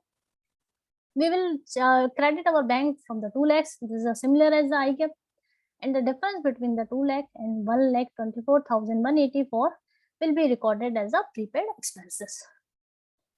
Year end पे क्या होगा? Next year end पे no entry होगी under the IGAP. Every year under the IGAP there will be no entry until this security deposit is received. However, under the Ind AS, every year we will charge some notional interest income on this security deposits. Then so we will calculate the interest income 12,418 on the security deposit, and we will charge some expenses. We will credit the prepaid expenses and we will charge this expenses. So over the period we will charge that expenses, and this 75,816 will be charged over the 5 years, and at the end of the 5 years this will be 0 in the financial statement. At the end of the 5th year, what will be happen in the IGAP and the Ind AS? We will we have a security deposit in our books of account at 2 lakhs in the both the situation, under the IGAP and under the Ind AS, and we will receive that deposit in our bank account. So at the end of the 5 year, this situation will be similar in the both IGAP and the Ind AS. Over the period, the situation will be different, treatment will be different. However, at the end of the 5 year, the situation in the both the accounting will be similar. So any doubt in this example, please write in the chat box so as per the team.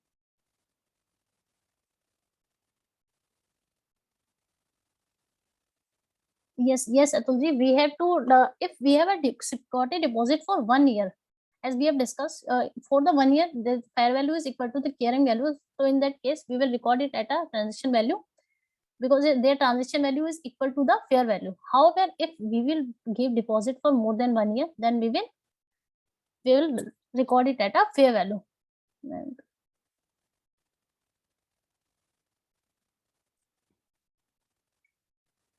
Yes, this is the calculation portion. Abhiji, you can see.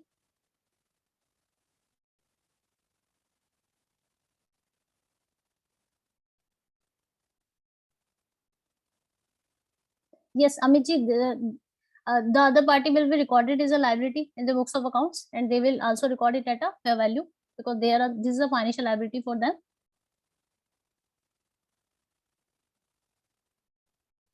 There is a contractual obligation to pay after the 5 years. So this is the financial liability for them.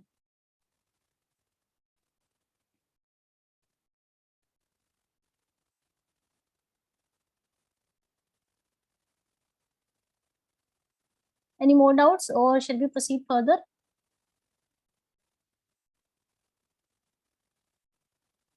Please write.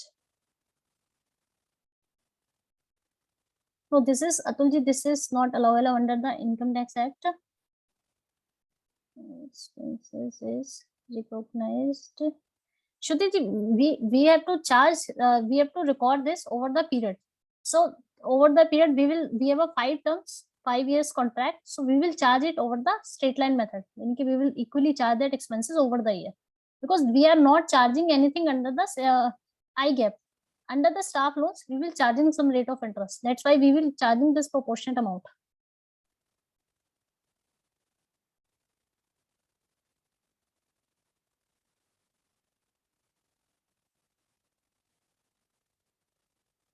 So I think we shall proceed further.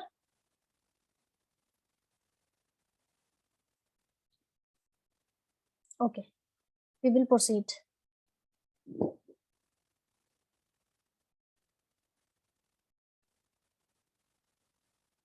So, and now finally we have discussed the measurement of the financial assets, and now we are moving toward the measurement of the financial liability.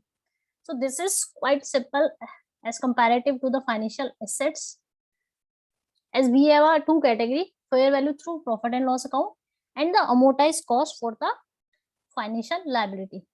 So standard says ki if financial liability we are holding for the purpose of the trading, then we will record, or we also have option ki we can designate any liability as a fair value through profit and loss account on the initial recognition. So we have an option कि हम किसी भी liability को designate कर सकते हैं at the time of the initial recognition to record it at the fair value through profit and loss account, and all other liability not in the above category will be recorded at a amortized cost category. So this is the quite simple as compared to the financial assets. We have a two categories. We can designate as liability at a fair value through profit and loss account. All other cases it will be recorded at a amortized cost category. Now we will see some example. So this is the trade creditor example. So company A purchases its raw material from a vendor. Yes, Himanshu ji, there is no FVT OCI in the liability. There is only two category. There is FVTPL or amortized cost category, and we have an option we can designate any liability at a FVTPL, and all other liability shall be recorded at a amortized cost. So in this example, company A purchases its raw material from a vendor at a price of the 100 ton. Still, the payment terms for the 45 days of the credit period, after which an interest of 18% shall be charged. How would the creditor shall be classified in the books of account? So first we will see whether this is a financial liability, because if it is not a financial liability, then there is no need to move further or discuss. So company A purchase करती है raw material, so company B से, तो company A have a contractual obligation to deliver cash. So this is a financial liability for the company A. So in this case, we have a in this case, creditor who purchase shall be carried at a amortized case. We will record at a fair value of the amount upon initial recognition plus interest. We will calculate its fair value by the discounted cash flow approach. So we will discuss it in the example how we will calculate its fair value.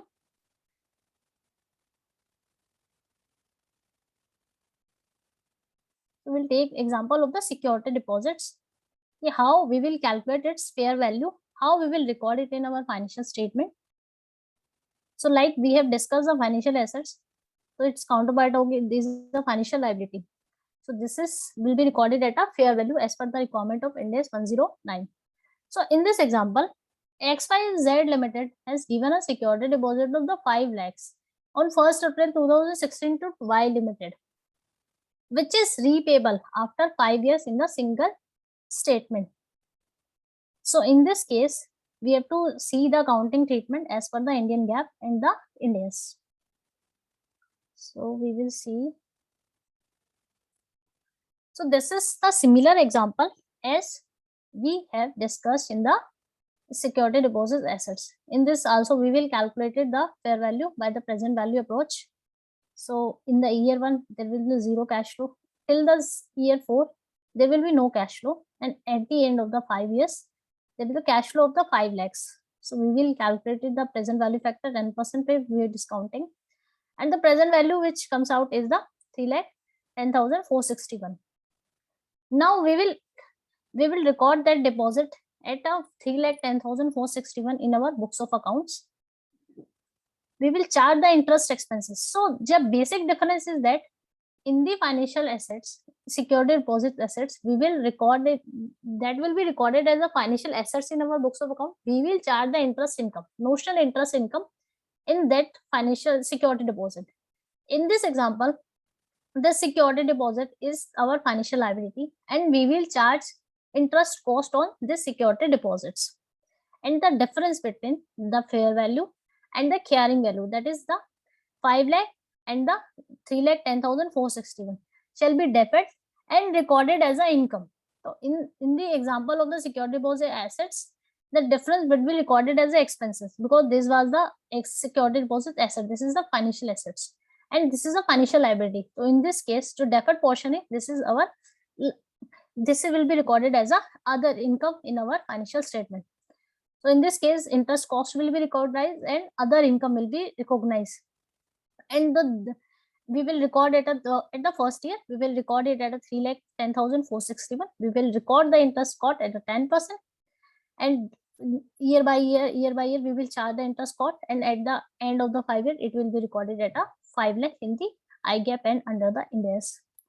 The deferred portion 1,89,539 now will be charged over the period of the 5 years, or we can say over the term of the security deposits, and at the end of the term of the security deposit it will be stand as a zero in our financial statement. So if we will see the transaction value, so recognition of security deposit at a transaction date. So under the IGAAP, what we will do, we will record it at a 5 lakhs in the financial statement. And what we will do in the Indian accounting standard, we will record it at a fair value, that is 3,10,461. Recognition of interest in cost, IGAAP में तो कोई हम क्योंकि because we are recording at a transaction value, so IGAAP में तो interest cost applicable नहीं होगी. However, under the Ind AS, what we will do, we will book the interest cost of 10%, that is 31046. So we will record 31,046 as an interest cost in our financial statement. Treatment of the difference between transaction value and the fair value under the IGAAP, because financial security deposit are recorded at a transaction value, so there is no reason of the treatment of the difference between the transaction value and the fair value. However, under the Ind AS, there is a difference of 1,88,539 now that shall be amortized over the period of the security deposit as a other income. So this income and expenses will be recorded under the Ind AS. However, this will not be applicable in the case of the accounting standard. If we will see the accounting entries, so on initial recognition, what will be happen under the IGAAP, our bank will be debited by the 5 lakhs, and security deposit will be recorded at the 5 lakhs in our financial statement. What will be happen in the Ind AS? Under the Ind AS, the bank will be similar debited with the 5 lakhs. However, security deposit will be recorded, यानी financial liability हमारी books में record होगी, that is the 3,10,461. However, the difference between the transaction value and the fair value, that is 189,539, shall be recorded as a deferred portion in our financial statement. At the year end, under the IGAP, there will be no entry because transaction value, we have recorded the deposit at a transaction value. However, under the Ind AS, we will charge a notional interest cost, that is interest cost at the 10%, that is interest cost to security deposit 31,046. We will charge some income also. The deferred portion will be recognized over the period of the security deposit. So we will charge 37,908 as other income. And at the end of the 5 years, security deposit to bank, to the deposit will be stand at the 5 lakhs in the at the end of the 5 years in the IGAP and the Ind AS in the both scenario. So over the period, our profit and loss account will be affected. However, at the end of the 5 year, this will be the situation will be normal in the Ind AS and the IGAP. So this is the example of the security deposits. So any doubt in this example?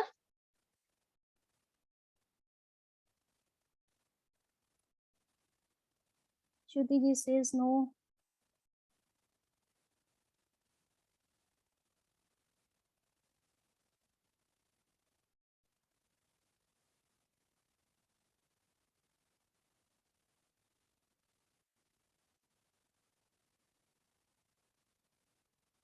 No. We have to record interest income and rental expenses separately. Atul ji, it will not applicable on the like security deposit with government tax. In the case of the government deposits, etc., we don't have any idea ki when will we receive the deposit or where. So in that case, we cannot calculate the periods in which when we have to pay or when we will receive their security deposits. So in that case, we cannot calculate it as fair value, and we will see we will think that is repayable on demand. That's why we will not go for a discounting for the government security deposits.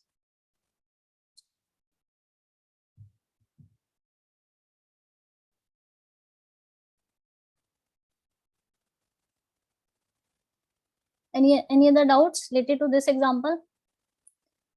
Everyone is clear for the calculation portion, or they have understood how we will treating it under the IGAP and the Ind AS, because this is practical example.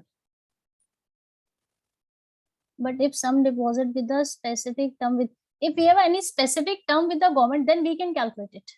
If we have a terms, but term must be a more than 1 year, because we will not go for a discounting for less than 1 year.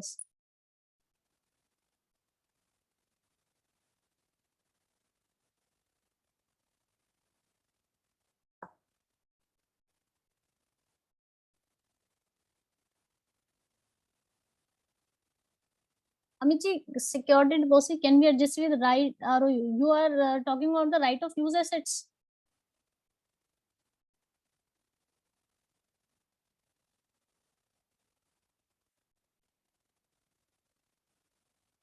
So we have to check our term.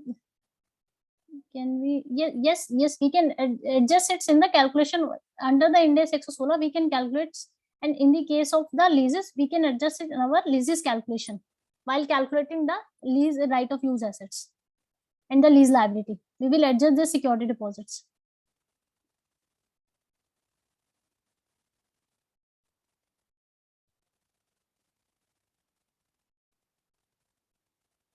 Shall we proceed further?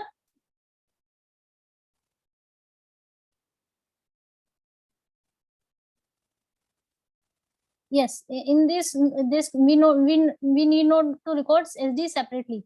Our calculation portion are similar.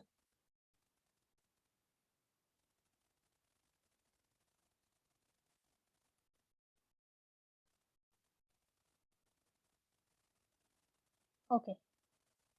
So we will move further.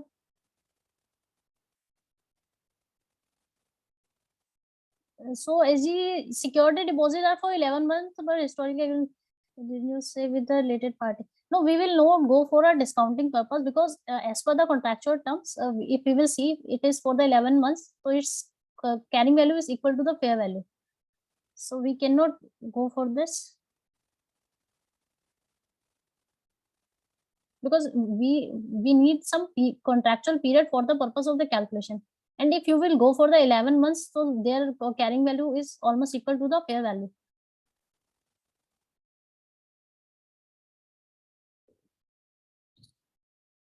So I think we shall move further.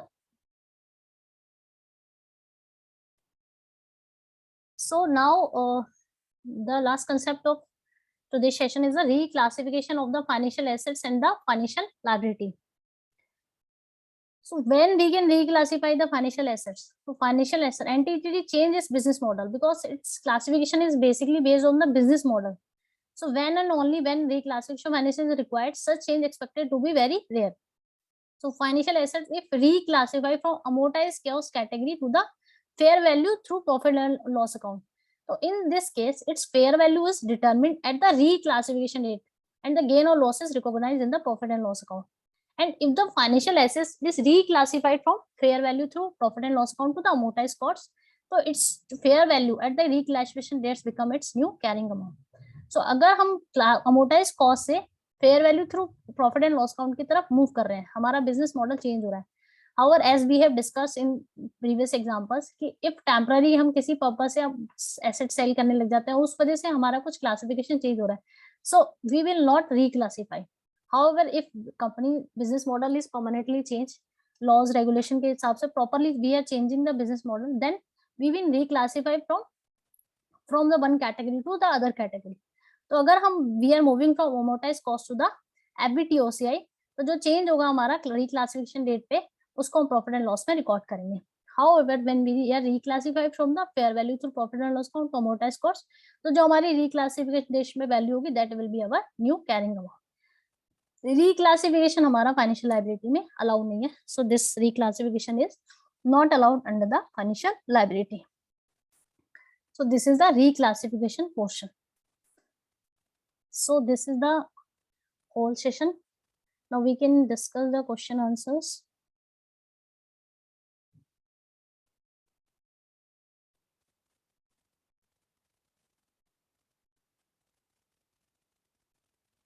What treatment if Ind AS is applicable in the middle of security deposit period? Atul ji, I don't understand your question. Even if Ind AS is applicable in the middle period, we have to take the contractual period of the security deposit for the purpose of discounting. Or if even in the middle period, we have one transition date for the purpose of the Ind AS. At the time of first time implementation of the Ind AS, we have to prepare the 3 financial statement.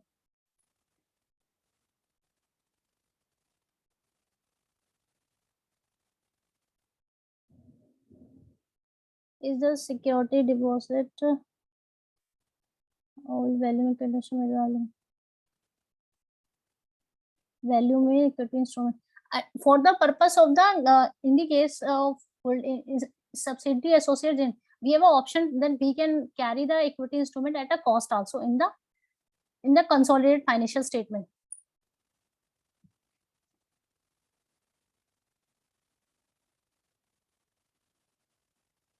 Investment is subsidies are yes Videsh, investment subsidies are financial assets.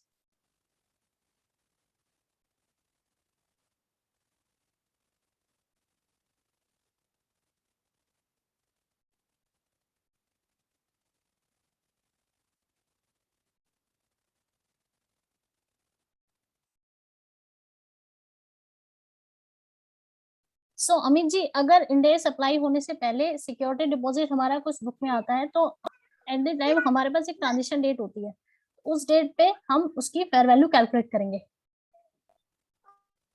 Hello hello hello ma'am, मेरी query ये थी कि जो अभी end S बीच में applicable हो रहा है, ठीक है, ओके, लेकिन सिक्योरिटी डिपॉजिट हम जैसे पहले एज पर नॉर्मल ट्रीटमेंट कर रहे थे, ओके, तो फर्दर बीच में अब से इंड एस एप्लीकेबल हो गया, ओके, तो फिर उसका ट्रीटमेंट कैसे रहेगा? फॉर एग्जांपल सेकंड ईयर में हुआ और टोटल जो टर्म है वो 5 इयर्स है, तो उसका कैसे ट्रीटमेंट करेंगे? सो अमित जी, लाइक आपका 2021 में आप पे इंड एस एप्लीकेबल हो गए, आपका सिक्योरिटी डिपॉजिट पहले से चला आ रहा था और आपके 2 इयर्स रिमेनिंग है एज ऑन 1 अप्रैल 2021. तो आपको क्या करना है बेसिकली, आपको जब भी हम इंडेस अप्लाई करते हैं तो first time we have to prepare the 3 financial statement. We have one transition date. So if we are conversing in the 2021, then 1920 and 1st April 2019. So at the date of the 1st April 2019, we will check कि security deposits का जो period क्या है. तो हम इसके जो start date है बोलेंगे 1st April 2019 and end date will be the as per the term of the agreement security deposit, and we will calculate its fair value. If it is before the 1st April 2019, then 1st April 2019. If it is after the 1st April 2019, then it's actual date. Okay. So this how we'll calculate its fair value. Okay. Okay, Amit ji, thank you so much. I think, are there any other queries? Any other queries? So please ask the chat box. Entity.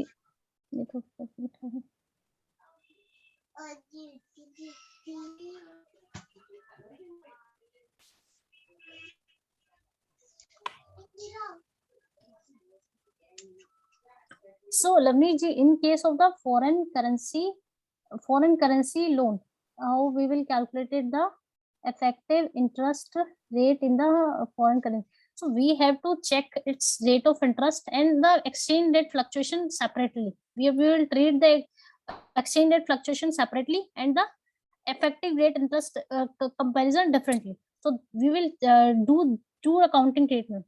We will not combine it both amount. As it's covered by the AS 2527. For the purpose of the consolidated finance statement, Brijesh ji, we have an option. We can record the investment in the subsidiary associate JV at a cost in the consolidated financial statement. We have both the option. We can go for a cost model or we can also go for the fair value.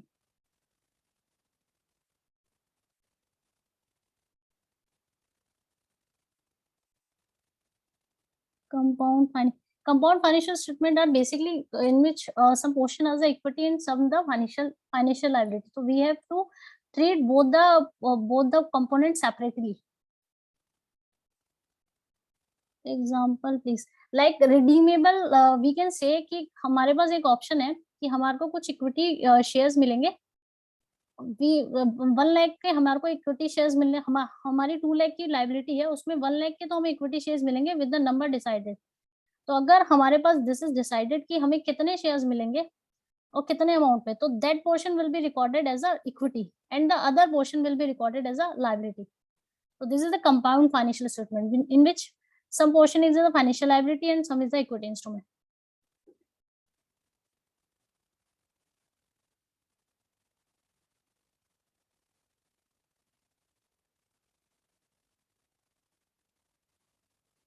Amit ji, we have tried to cover the important topics in the Index 32 and 109 in the today's session. We have tried to cover the important topics. Vijay ji, we cannot say directly is the preference share is a compound financial statement. We have to see the terms also. Under the index, we will see whether it is a mandatory, convertible, non-convertible.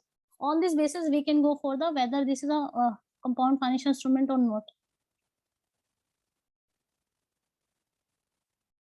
ECL, Amit ji, ECL is a broad section. We cannot cover it like in the question answer portion. We have to go for the detailed section.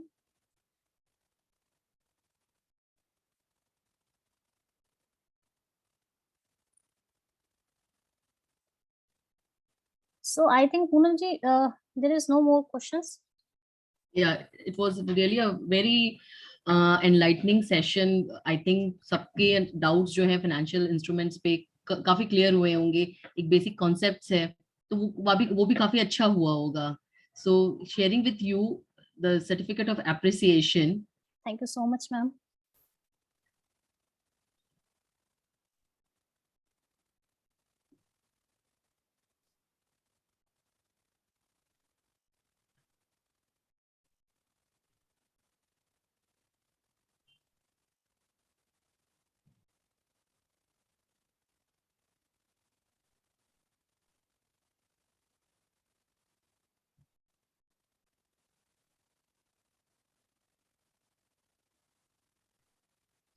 So I definitely will be sharing this certificate of appreciation on the, which I'm not currently able to. No issue, ma'am. Thank you so much. Thank you so much, participants, for joining these sessions. And thank you everyone for sparing the time and valuable time and being a very active participant on the Team CASA channel. And thank you so much, ma'am, for sparing Thank your you. valuable time too. Thank you.